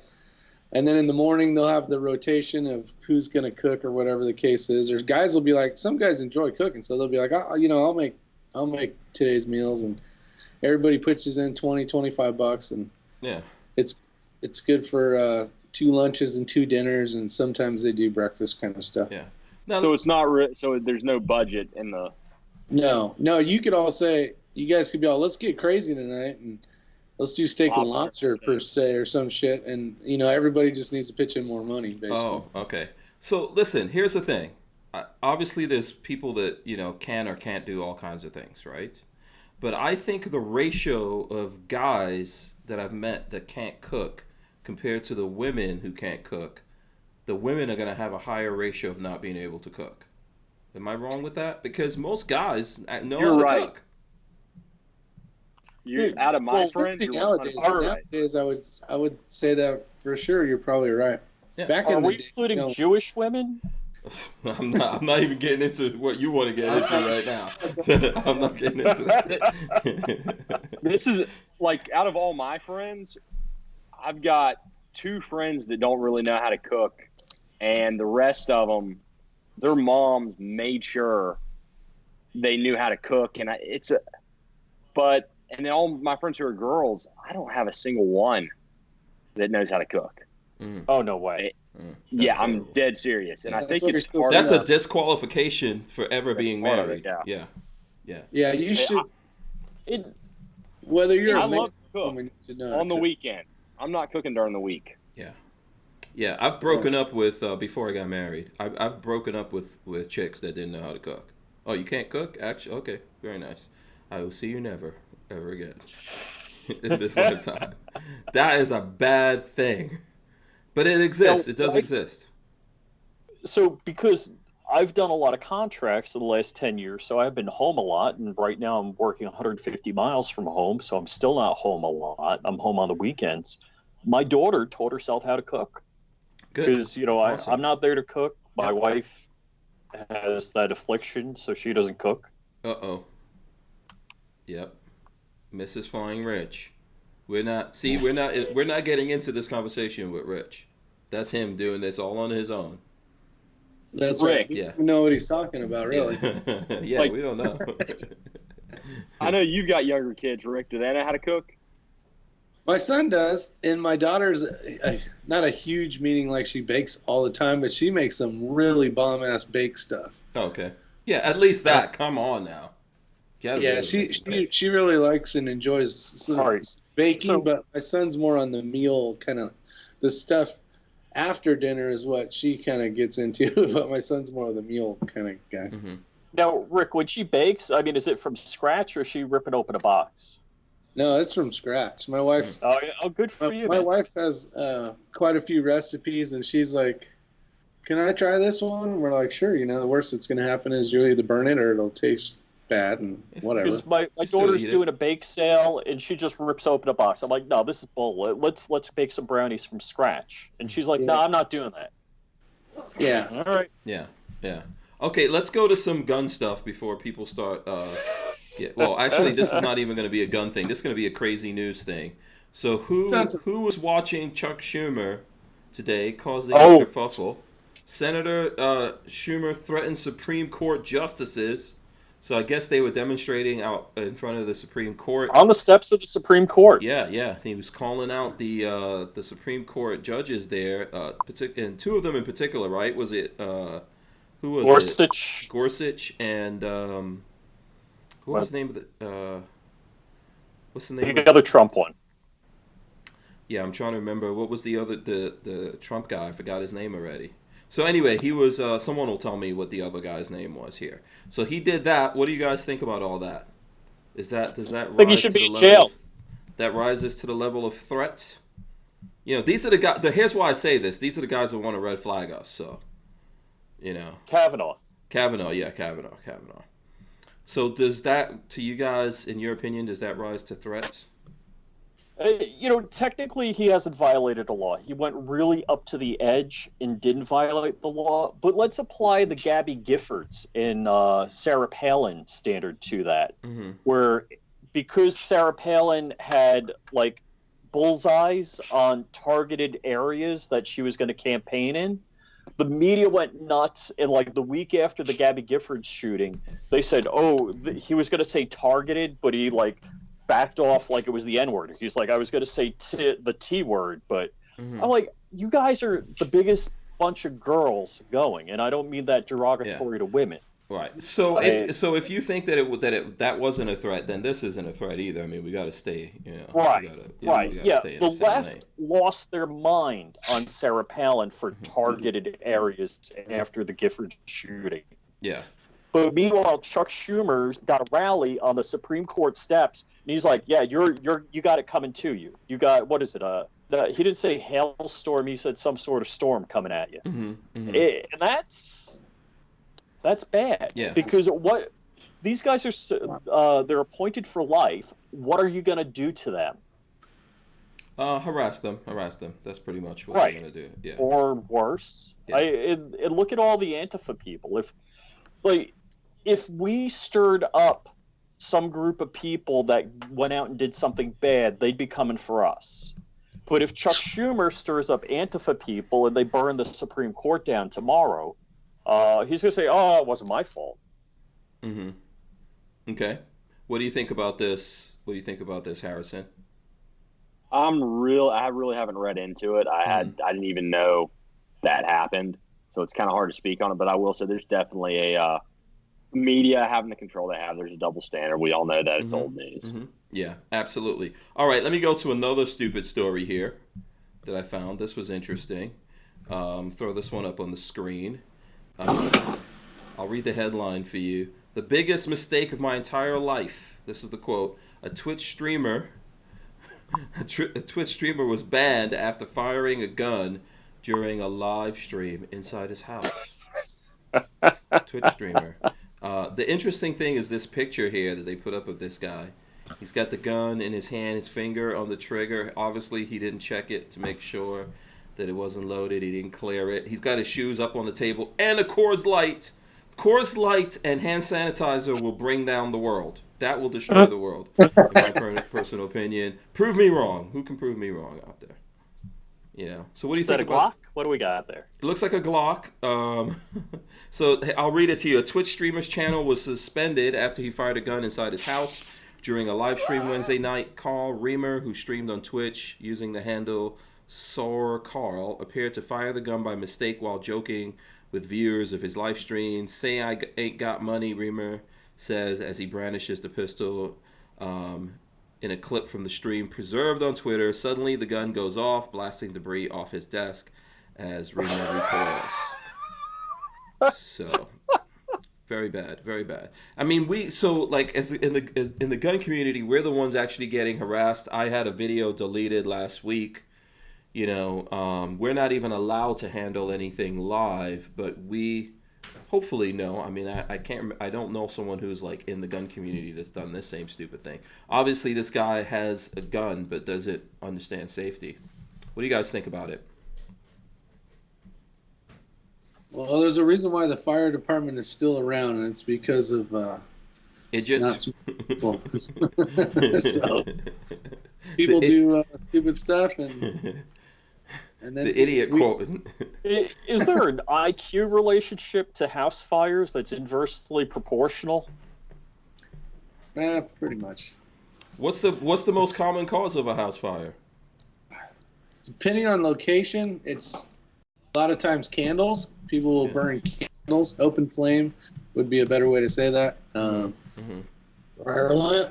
Yeah, dryer lint and some type of electrical plug over usage, or like electric heaters, or depends on where you're at. Okay. In the colder climates, I've heard them say that it's any auxiliary heating that's not built in. Yeah, like those. I actually Kerosene have heaters. a plug-in heater, or well, we had a structure fire a couple months ago where the kid was trying to be nice. This was in California too. It wasn't even cold for most of us. He had turned the heater on to keep his dogs warm in the garage while he went to school, and the dogs were in there screwing around, and basically one of the dog blankets got too close and ended up burning the garage and parts of the house. But wow. What about the dogs? They didn't make it. Oh man. Oh, That sucks. Oh, that's rough. And rough two on the turtles. kid. Yeah. 2 turtles. Oh. And that was about the time that the kid had gotten home. He had walked home from school to find us all parked out front of his house, and then I'm sure he had a his parents weren't very excited about that, so I'm sure he had to deal with that as well. Tough way. How old was he? He was in high school. He was probably probably a junior. Oh, okay. Yeah. 17, 18-ish. Yeah. 16, 17. Yeah. Well, that's tragic enough. That's tragic enough. Sometimes, unfortunately, we've got to, go that far in order to learn a lesson, which is not a good thing. So, going back to the guy that shot himself live on Twitch. He didn't shoot himself. He did a desk pop. Yeah. So the desk pop. Right. Was it a husband and wife or girlfriend and boyfriend that she shot him with a Desert Eagle? That was a YouTube video that, boyfriend and girlfriend, that was a while back. I think they were trying to use like a big, thick, like an encyclopedia. And they thought that would be bulletproof. So he convinced her to shoot him through that thing just to make a YouTube video showing how it wouldn't kill him. I really hate to say this, but that natural selection doesn't work that well these days because it's pretty easy to stay alive. But when that's the case, natural selection's working. Yeah. Jake Delahome says Tex Grebner shot himself on YouTube. Who's that? Who's Tex Grebner?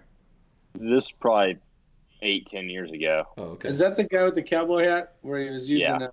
Okay. Yeah, what happened? Tell Was me. it fatal? What is this? He shot himself in the leg with a Serpa holster. Yeah, he pulled the trigger while he was drawing. Oh. So that started a whole video. I got to say, though, he did a video on it showing what had happened and how dumb he was, basically. But he used it as a good thing to give other people knowledge of the possibility with that holster. So, what's the best video of somebody shooting themselves? I know one that's my favorite. Oh, I don't think any of those are good, but go ahead. You can. I don't really search those out. Yeah. No, I'm not into I a think we've Faces all of Death seen- kind of thing, Richard Hughes. No, I don't mean Faces of Death. I haven't heard that. Accidental discharge, let's say. All right. It was the guy in front of the class, the DA agent, with the 10 mil Glock. Man. Yeah, that was pretty sick. And that's how you don't do it. Yeah, let me show you this rifle.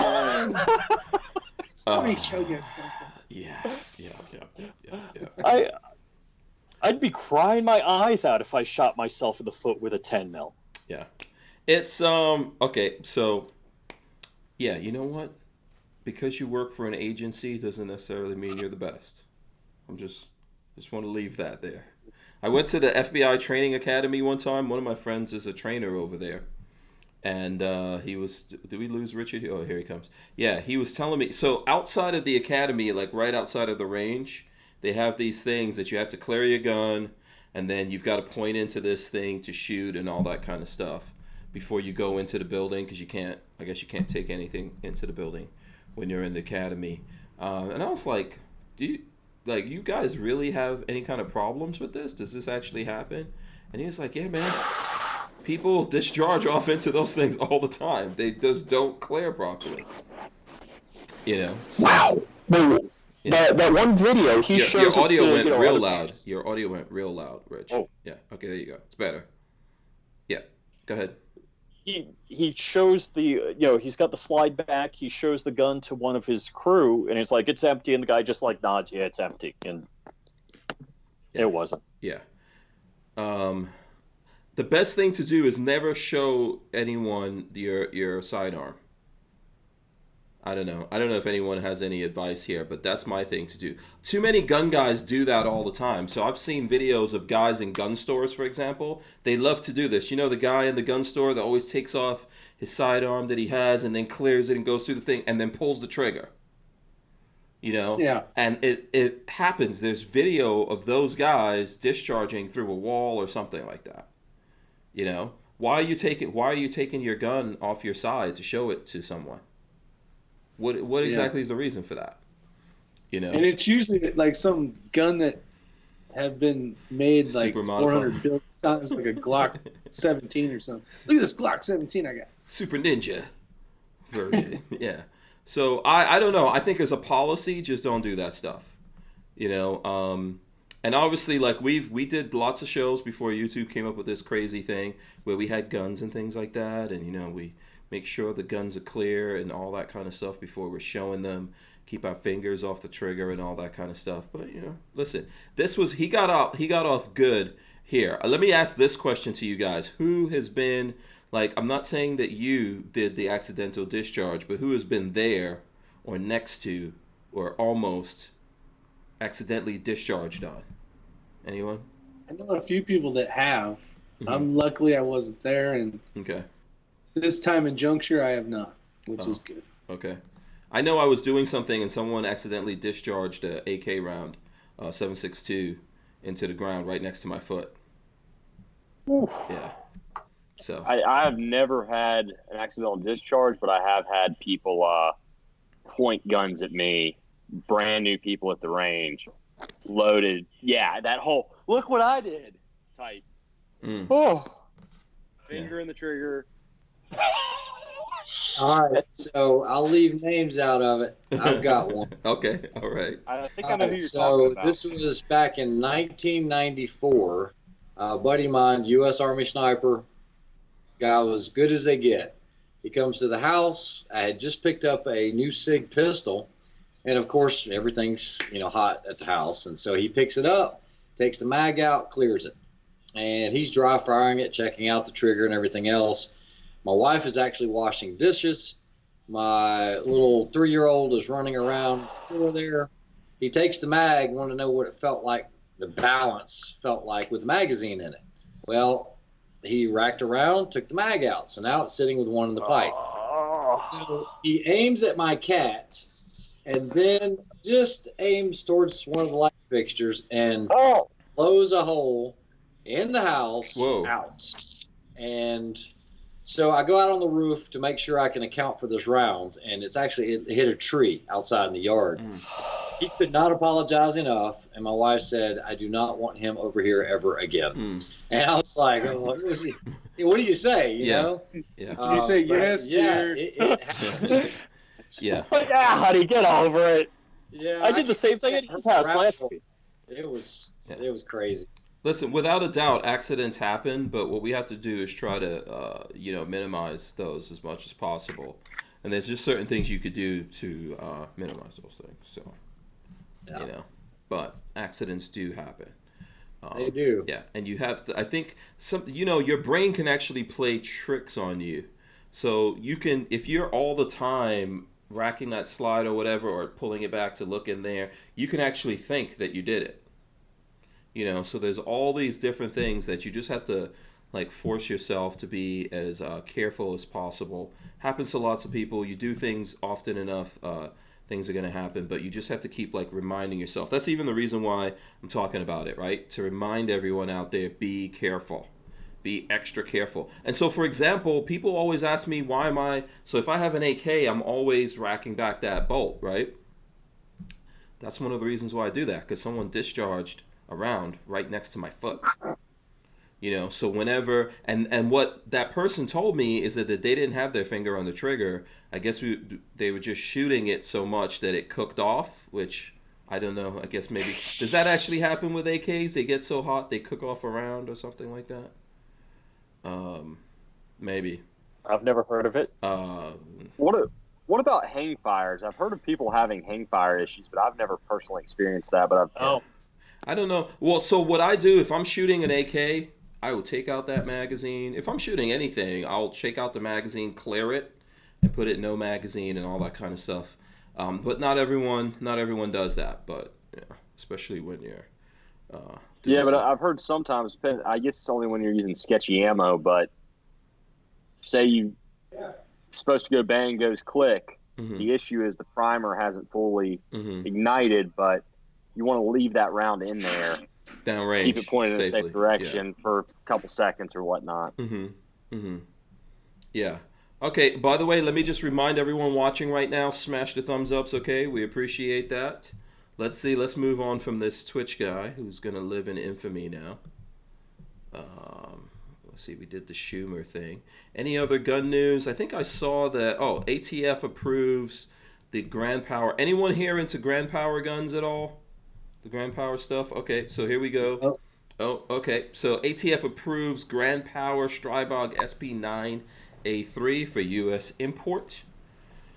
So this is kind of by the way, for Ray, this is kind of like this is the poor man's B&T, Ray. Poor man's B&T. Yeah. I know. It's actually a nice rifle. Yeah. I'm just, I'm not trying to say anything. I'm just saying, if you never the manager of my gun store, he got a SP5. He got the first one that came into the shop. Mm-hmm. And so I'm going to get one of these A3s when they come in, and we'll probably do a comparison between the $2,600 HK and the what are these like? 1,000. I think they're $999 like MSRP. Something? Yeah. So there we go. There it goes. I know there's some people, and by the way, Walther Safety Harbor Firearms is working on a Glock lower because the lower is not the serialized part of the Strybog. So they're working on a Glock lower for that, so you can use Glock magazines. Check that out. Yeah. I'm trying to get them to call it the Hank. That's my plan. My my buddy Michael and I, Links Defense, we're probably going to put 1,000 rounds in like 20 minutes or something through one of these A3s when they come in. So that'll be fun. Here's a comment from someone. Who is this that's saying this? Dan Hates You says, watch IV88's meltdown videos. Those cook-offs take like 10 mags to get it that hot. Yeah. Have anyone here seen a cook-off before? No? Only on YouTube. Not in person. Oh. Yeah, I have. You have? Okay. It's for machine gun only. That's the thing. Machine gun? Oh. Yeah. Okay. Okay. Yeah. Let's see. Let's see what other stuff. Any other cool guns that you guys saw that are coming out there? Nothing that hasn't already been talked about a million times. Oh, okay. All right. There you go. The other day we did it so we had Mac on the other day, and we all had these knives. The Microtech. Bam, the Microtechs. Did you get busted for that? No, I don't think so. Monetize that? It can't be. No, it can't be because of that. No, I don't think so. We'll find out. I don't think so. Just describe a gun too detailed. I don't know what the problem was in that video. I honestly don't know. I don't know what the problem was. But yeah, I was thinking about you, Ray, when Mac was on and he had his Microtech, and then me and Babyface also had Microtechs. So. What's the link on those SOCOM 2s you guys got? This is a UTG. This is a UTG. Yeah, what's the length on the blade? Good question. I don't know. For who? The blade. The length of the blade. It's got like on 3. The SOCOM Elite? Yeah. That's maybe 3.5 inches on this. All the ones I saw, like after you mentioned them the other night, I've been looking at them before, but I started looking at them again, and all the blades I was seeing were like 4-inch blades, which is a little longer. This one's 3 and almost a quarter. The LUDT is about 3. Actually, it is a 3 1/4. 3 1/4, and then the SOCOM Elite is going to be 3 3/4, something like that. Okay. What are the here's a question because I know someone was saying this on the video. What companies out there are alternatives to out the fronts? I know like Microtech is up there. What other companies do we have? Okay, so Benchmade has an out the front. Okay. They've had out the fronts before with the Infidel, but they just reintroduced another one. And then you've got, Austrade had one for a while. Yeah, H&K was contracting someone. I don't know if Benchmade was doing that or who, but there's a few. Benchmade. You've got Heretic, which is actually the owner's son of Microtech. What's that called? Heretic. Oh, Heretic. Yeah. Heretic Knives. Okay. His name is TJ Marfione, but that's his own company. He does those in Florida, and they are top quality knives. They really are. Okay. Are they in the same price category as Microtech's? Above, below that? Here, I'll run this in for people who are interested. Heretic Knives. There you go. They're looking to be around 300 starting. Some in cool that range. Stuff. Yeah. Okay. Nice. There was some company that someone was recommending on that video. I would have to go back and look to see the name of that company to see. Okay, so what do you like? Is it like, everyone's good, hit or miss? What do you think about the quality of the other ones? I know what you think about the Microtechs, but compared to the other out the fronts, right? What are we looking at here if we're looking, can you get good quality but not as expensive as the Microtechs out there, or you have to pay in that category to get something good? I think, personally, I think the Heretic is going to be about as close as you're going to get, but that's also family lineage. So, TJ grew up in the company, worked for Microtech for years and years and years, but using the premium quality materials and everything else. Guys, you can always go cheaper. It's just kind of like the FN that you guys were talking about earlier. You can look at a SCAR and compare it to let's just an AR-15. Let's say a SCAR 16 to an AR-15. They both do the same thing, but one just has a use of premium materials. I'm not saying that you're not using premium materials in ARs, but there are some out there that are, might be $300 and you're sacrificing something somewhere. There really aren't any sacrifices made in these. I mean, they really spend as much money as they can on the materials, the quality, the craftsmanship on it. I really am not going to speak bad about any other knife manufacturers, but if you're wanting some of the out the fronts out there, you probably have to start at Microtech. Okay. So like the Benchmade, Infidel, not necessarily. I'm just asking here because I know people always want to know if there's alternatives. Just say no, Hank. Just say no. Just say no. Okay, so as an example, and I think I mentioned this to you when I was on the show 3 weeks ago or so. I've carried that knife every day for 20 years. This is before I even knew the guys at Microtech. I still carry it in my pocket today. I can carry any Microtech I want, and this is what lives in my pocket. Like I said, this is before I knew anyone there. I didn't even know of Microtech until about 2015 as far as anyone there. It's just the best knife I've found. And I'm a knife guy, so. Yeah. Just a nice guy. Yeah. Jeez. Yeah. And then what a Microtech was till I introduced it to him. No, and now he's got like 3 of them. I was a big Kershaw guy. Yeah, you get addicted. I mean, I've always liked knives. I'm not a big expert on the knives. But go ahead.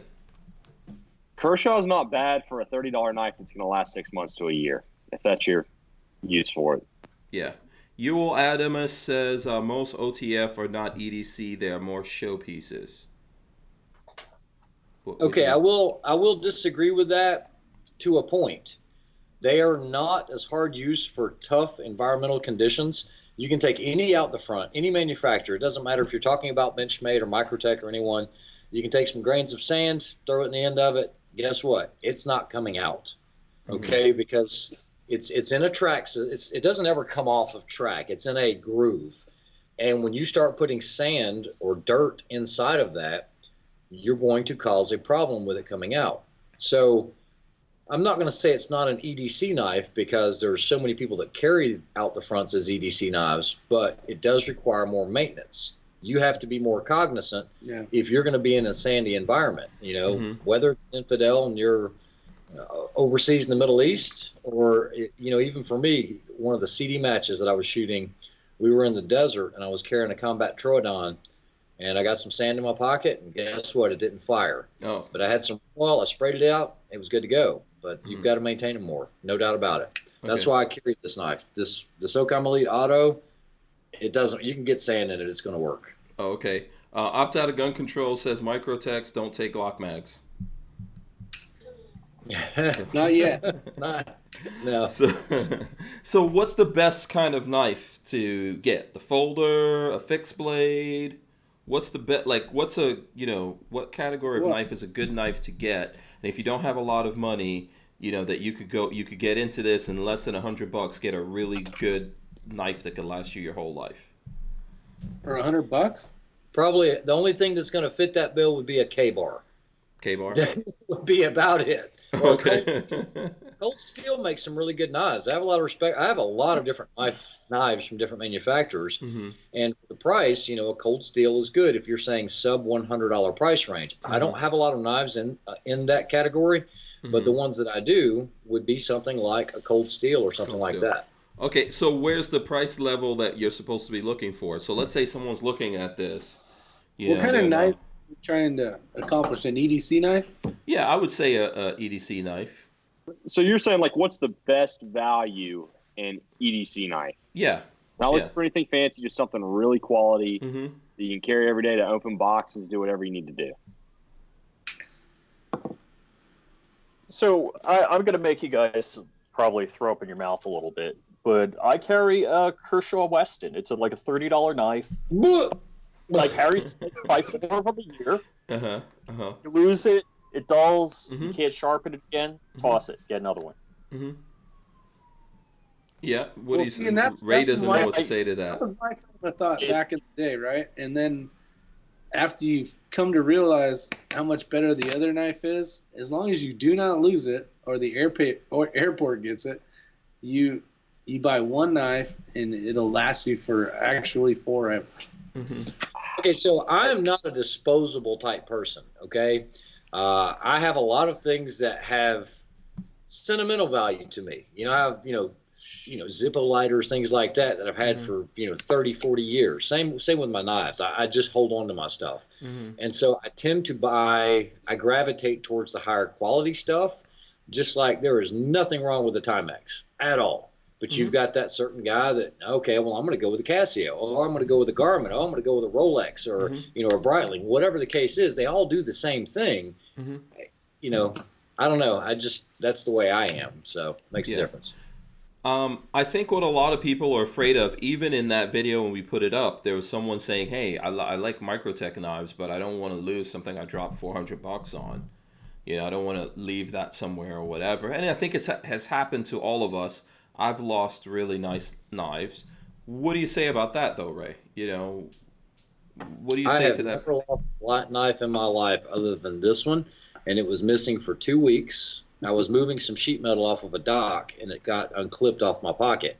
And I went back to that business location, and sure enough, one of the dock guys had found it. I try to keep up with my stuff. So, yeah, I'm not saying I've never lost anything, but I do try to keep up with my stuff. It's like a good pair of glasses. You're going to lose those pretty easy. You buy a cheap pair of glasses, sometimes you can't lose them. Yeah. I don't know. So I'm the exact opposite. So if I spend money on something, I don't lose it. There you go. It's cheap. Because you're careful where you place it. Yeah. Yeah. Also, I think, so one of the things I will say for everyone out there when it comes to it, I think I've noticed this in my short time of doing all this stuff. So, like, here's the Microtech, and there's the clip that's on it. That is pretty tough to me. So, a lot of other knives out there that I've had, they've got some kind of screw in there. And this does, too. I'm assuming that this thing here on the top is a screw, but this is pretty well torqued down, and that's holding it in. So, this is really where you wind up losing stuff. And look at, and I wear this all the time. I mean... So that makes it hard for you to lose this, right? From having a good clip on there. Yeah. But, I don't want to be that person to say, oh, if you can't afford a knife, you're terrible or whatever. I think, hey, whatever works for you, But as time goes on, there's like a value to these things. And yeah, sure, you try to not lose stuff. Anyone have any tips for not losing things? How do you not lose stuff? No, but I do want to say one thing. For me, and if you've watched my channel, look, we can't say this exclusively because half of us have iPhones and everything else, and they're, assembled in China. But I'm huge on Made in America, Made in USA. I mean, that's a big, big thing for me. And that comes at a cost, and that's why I carry this. It is made in the USA. It's made here locally. Every piece, part, and component is made here in the United States. How's the clip on that? Have you ever? Let me see. How's it this secured? This is the original clip. Okay. There you go. That's the original clip. Right. It has been sprung once, and on this one, I had to actually take those 3 torque screws out. I took a pair of pliers, just kind of bent it back. Fortunately, it wasn't bad. It just, I like it to where it touches, so I've got some resistance there. But you can do that with the Ultratech as well. That's meant to be able to flip around and put on the other side if you wanted to as well. Oh, okay. What tools do you have to use to tighten those up? Because I've noticed my other knives that are like that. I don't have the torque screw, torque driver, or whatever it is that's that size. You're talking about for like those three screw heads. What you head have, pattern? Yeah. Yeah, I think this is like a T8 or something. It's really small, but if you've got a good kit, the Borka kit that I carry, it has the Torx in there. Now, when you're talking about the tri-wing screws, like what's on your Ultratech or your X85 there, that is a proprietary bit that you're going to have to get from someone like PBK or something like that. And that keeps people from going in there all the time. Yeah. You got it. Yeah. Okay. Yeah. So someone said they never use a pocket clip. Night Train says never use a pocket clip. Len Holt says take the clips off and pocket carry. Yeah, I think that's how you lose it a lot, right? Go ahead. Well, so I don't use the pocket clip, but when I get in my car, I gouge because I carry in my left, and so my knife goes in my right. And if I use the clip, it gouges the leather steering wheel. So I couldn't tell you how many gouges are in my frickin' steering wheel because of the stinking clip. I've done that a time or two. Yeah. The EDC guy, shout out to him. He says a sturdy pocket clip is a must. So we've got like who's pro clip, who's anti clip? You're pro. I'm pro clip. Richard Hughes, you're anti clip. That's because you're left-handed. There you go. I actually use my knife on a daily basis in the shop if I don't have a box cutter or razor knife around, and having it in a place where I can consistently grab it, get it out, open it with one hand is really necessary. It's a big time saver. Yeah, Yul Adama says you have to get from China. No, you don't. There's nothing on this from China. Nothing. Not even the packaging. Yeah, well, there's some things that come from China. I don't think there's any phones made in America. You guys are. I saw you're using Haas CNCs on some of the stuff. I think if they're not made in China, a lot of the parts on them. Yeah, no, we have some equipment that's made in China, but I'm saying this knife, there is not a single sourced product from this from China. I don't think they're talking about that knife so far as China. I think someone might have to clarify what they meant by that. You have to get from China, but I think they were either saying there's a bunch of different things. Let's see. We've got all the pro clips coming up. Someone says, yeah. Opt out of gun control says clips hang up on stuff you don't want them. And if Kevin says it, that's gospel to me. Oh, okay. You catch on stuff. I think a clip is good. It keeps things exactly where you need them. I don't like having to fish into my pockets to find stuff. So, like even my flashlight that I have needs to have a nice clip on it, so that I can use it. And by the way, I like to be able to do this with it too. See, so then I could like turn it on like that. Be hands free. That's just because you don't have electricity where you live. Yeah, I live out in the country, but it's good to be when you go back someplace that is dark, it's great to be hands free like that. When you're walking around. So, I know we're getting into the EDC here at the end. Let me just ask this question quick before we start wrapping up. Who carries a light all the time? It's called my phone. It's situationally dependent. It's funny that Hank, you pulled out that light, because I bought an Olight with the 90-degree neck, the exact same one, about 2.5 years ago. It was my first experience with that company because my flashlight actually died on me. It was a Surefire, and I still have that to this day, and runs 100%. But once again, made in China. Yeah, it is. I've had this for years also. Like way before Olight was doing sales every other day. Yes. I've had this, and this to me is the most useful. I would like to see Olight make a nice. They do some of these, but not small like this. I would like to see them improve on that, maybe a little bit bigger, whatever. But this is really, really useful. And then you charge it up real quick. Handy is because you can stick it on a metal, like on a car, like on a hood or a wall, and it'll shine the light downwards. Yeah, absolutely. You could clip it on a hat. You could do all kinds of craziness, and you can move the clip around. So did yours come with the headband so you can do a headlight with it? Yes. Yeah. It's awesome light.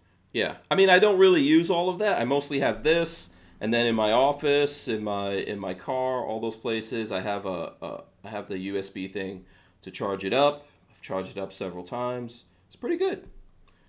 So comes from China, but it's awesome. I'd be happy if Streamlight made a cool version of that. They do have some like 90-degree angle lights that I was taking a look at. So I think a lot of the Streamlight stuff is also made in China. Probably. The difference is Streamlight's American owned, where Olight is straight up Chinese owned, I believe. Correct. Yeah. Correct. Yeah. Dion Thompson says, but it's China made in China. Oh boy. That's the signal. That's the bad signal that we got to get out of here. Okay, let's see here. Let's start. Let's go down the line here. We'll start from Rick and Ray, the Rick and Ray twins here. How can the folks out there catch up to you guys? See what you're doing all the time. Go ahead. IsYour6Covered. I just appreciate the invite, and if you get a chance, come over and check out IsYour6Covered and the X-Ring channel. Yeah, absolutely. I appreciate it. Like I said, I wasn't invited, but I was coming over to his house, and he said, I'm going to go on the... He's my twin brother. He said, I'm going to go on the chat, and I said, well, I'll hang out for a little bit. Yeah. Listen, I think everyone likes the camaraderie with you guys, so, yeah, it doesn't hurt. So. Everyone except our wives. You hanging out with Rick again? Hanging out with Ray again? Yeah, a little bit of jealousy. Yeah, I'm sure that's happening. Let's go to Richard Hughes. How can the people keep up with you and Pebbles? Well, Pebbles is, Pebbles Bird on Instagram, and I'm FlyingRich Official on Instagram. FlyingRich.com is going to get a facelift shortly, and FlyingRich on YouTube. Awesome. There you go. And I need 20 subscribers, so that's 2 10s, to get to 2,000. Okay, awesome. You'll get there. And if anyone hasn't subscribed to FlyingRich, take your finger over there and click on the subscribe button and ring the bell also while you're over there. Okay, Harrison. No knife carrying? Yeah. No. I got a knife on me. I had 2 today. Yeah. You had 2 knives. You had 2 knives. Excuse me. It's a 2-knife day today. Oh, okay. Yeah. How can everyone keep up with you, Harrison? I know people are waiting for new holsters out there. If they want to give you requests for holsters. The best way, shoot me an email through the contact form on my website. You can find that there. You can sign up for the newsletter if you want to. It's down at the bottom of the website. If you want to get updates on all the new stuff coming out. Mm-hmm. And then check out Instagram and the YouTube channel. Yeah, absolutely. All Harry's Holsters. Yeah, and once you do have some new stuff coming out, we'll get some videos, throw some social media up there as well, and we'll have Harrison back on. He comes on from time to time to hang out with everyone, so we'll do that. And you can also use that info if you want to complain to him about the left-handed holsters. Yeah, Richard Hughes starting a campaign just to keep you on your toes, Harrison. I like Harry I'm too coming out with Ambi product. Oh, Ambi. Okay. Coming out with some Ambi product. Yeah, there we go. And I want Ambi with a light and a knife holster alongside it. I want basically the utility belt. The bat utility. The bat belt? Yeah. Also an AR magnet tourniquet, right? Yes. And a flashlight holder. Right. Yes, absolutely. All right, so listen, I'm gonna thank Harry's Holsters for being here. Of course, he sponsors the show. We appreciate that. I want to thank everyone for coming. IsYour6Covered, FlyingRich. I'm going to remind everyone, if you want to support us, go to hankstrange.com, sign up for the email list. That's what you can do. Also, you can go to Ballistic Inc. That's where the merch store is. You can buy T-shirts and stuff like that. They're selling Casio watches and all that. Maybe they need to get some lights up on there and some other stuff. In the meanwhile, let me drop the end on everyone. There you go. Make sure you guys thumbs up, ring the bell, so you can be notified when we go. Leave comments and all that kind of stuff, even if you're not catching it when we're live. Shout out to everyone who listens to us on audio when we put up the audio.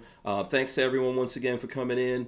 Any last words before I smash this button over here? Stay safe. Okay, that works. That works. Okay, make sure you stock. Yeah, stock up on toilet paper. That's the number one thing. No hand sanitizer. Yeah, no hand sanitizer. We're out. Virus. Yeah. Peace. See you guys.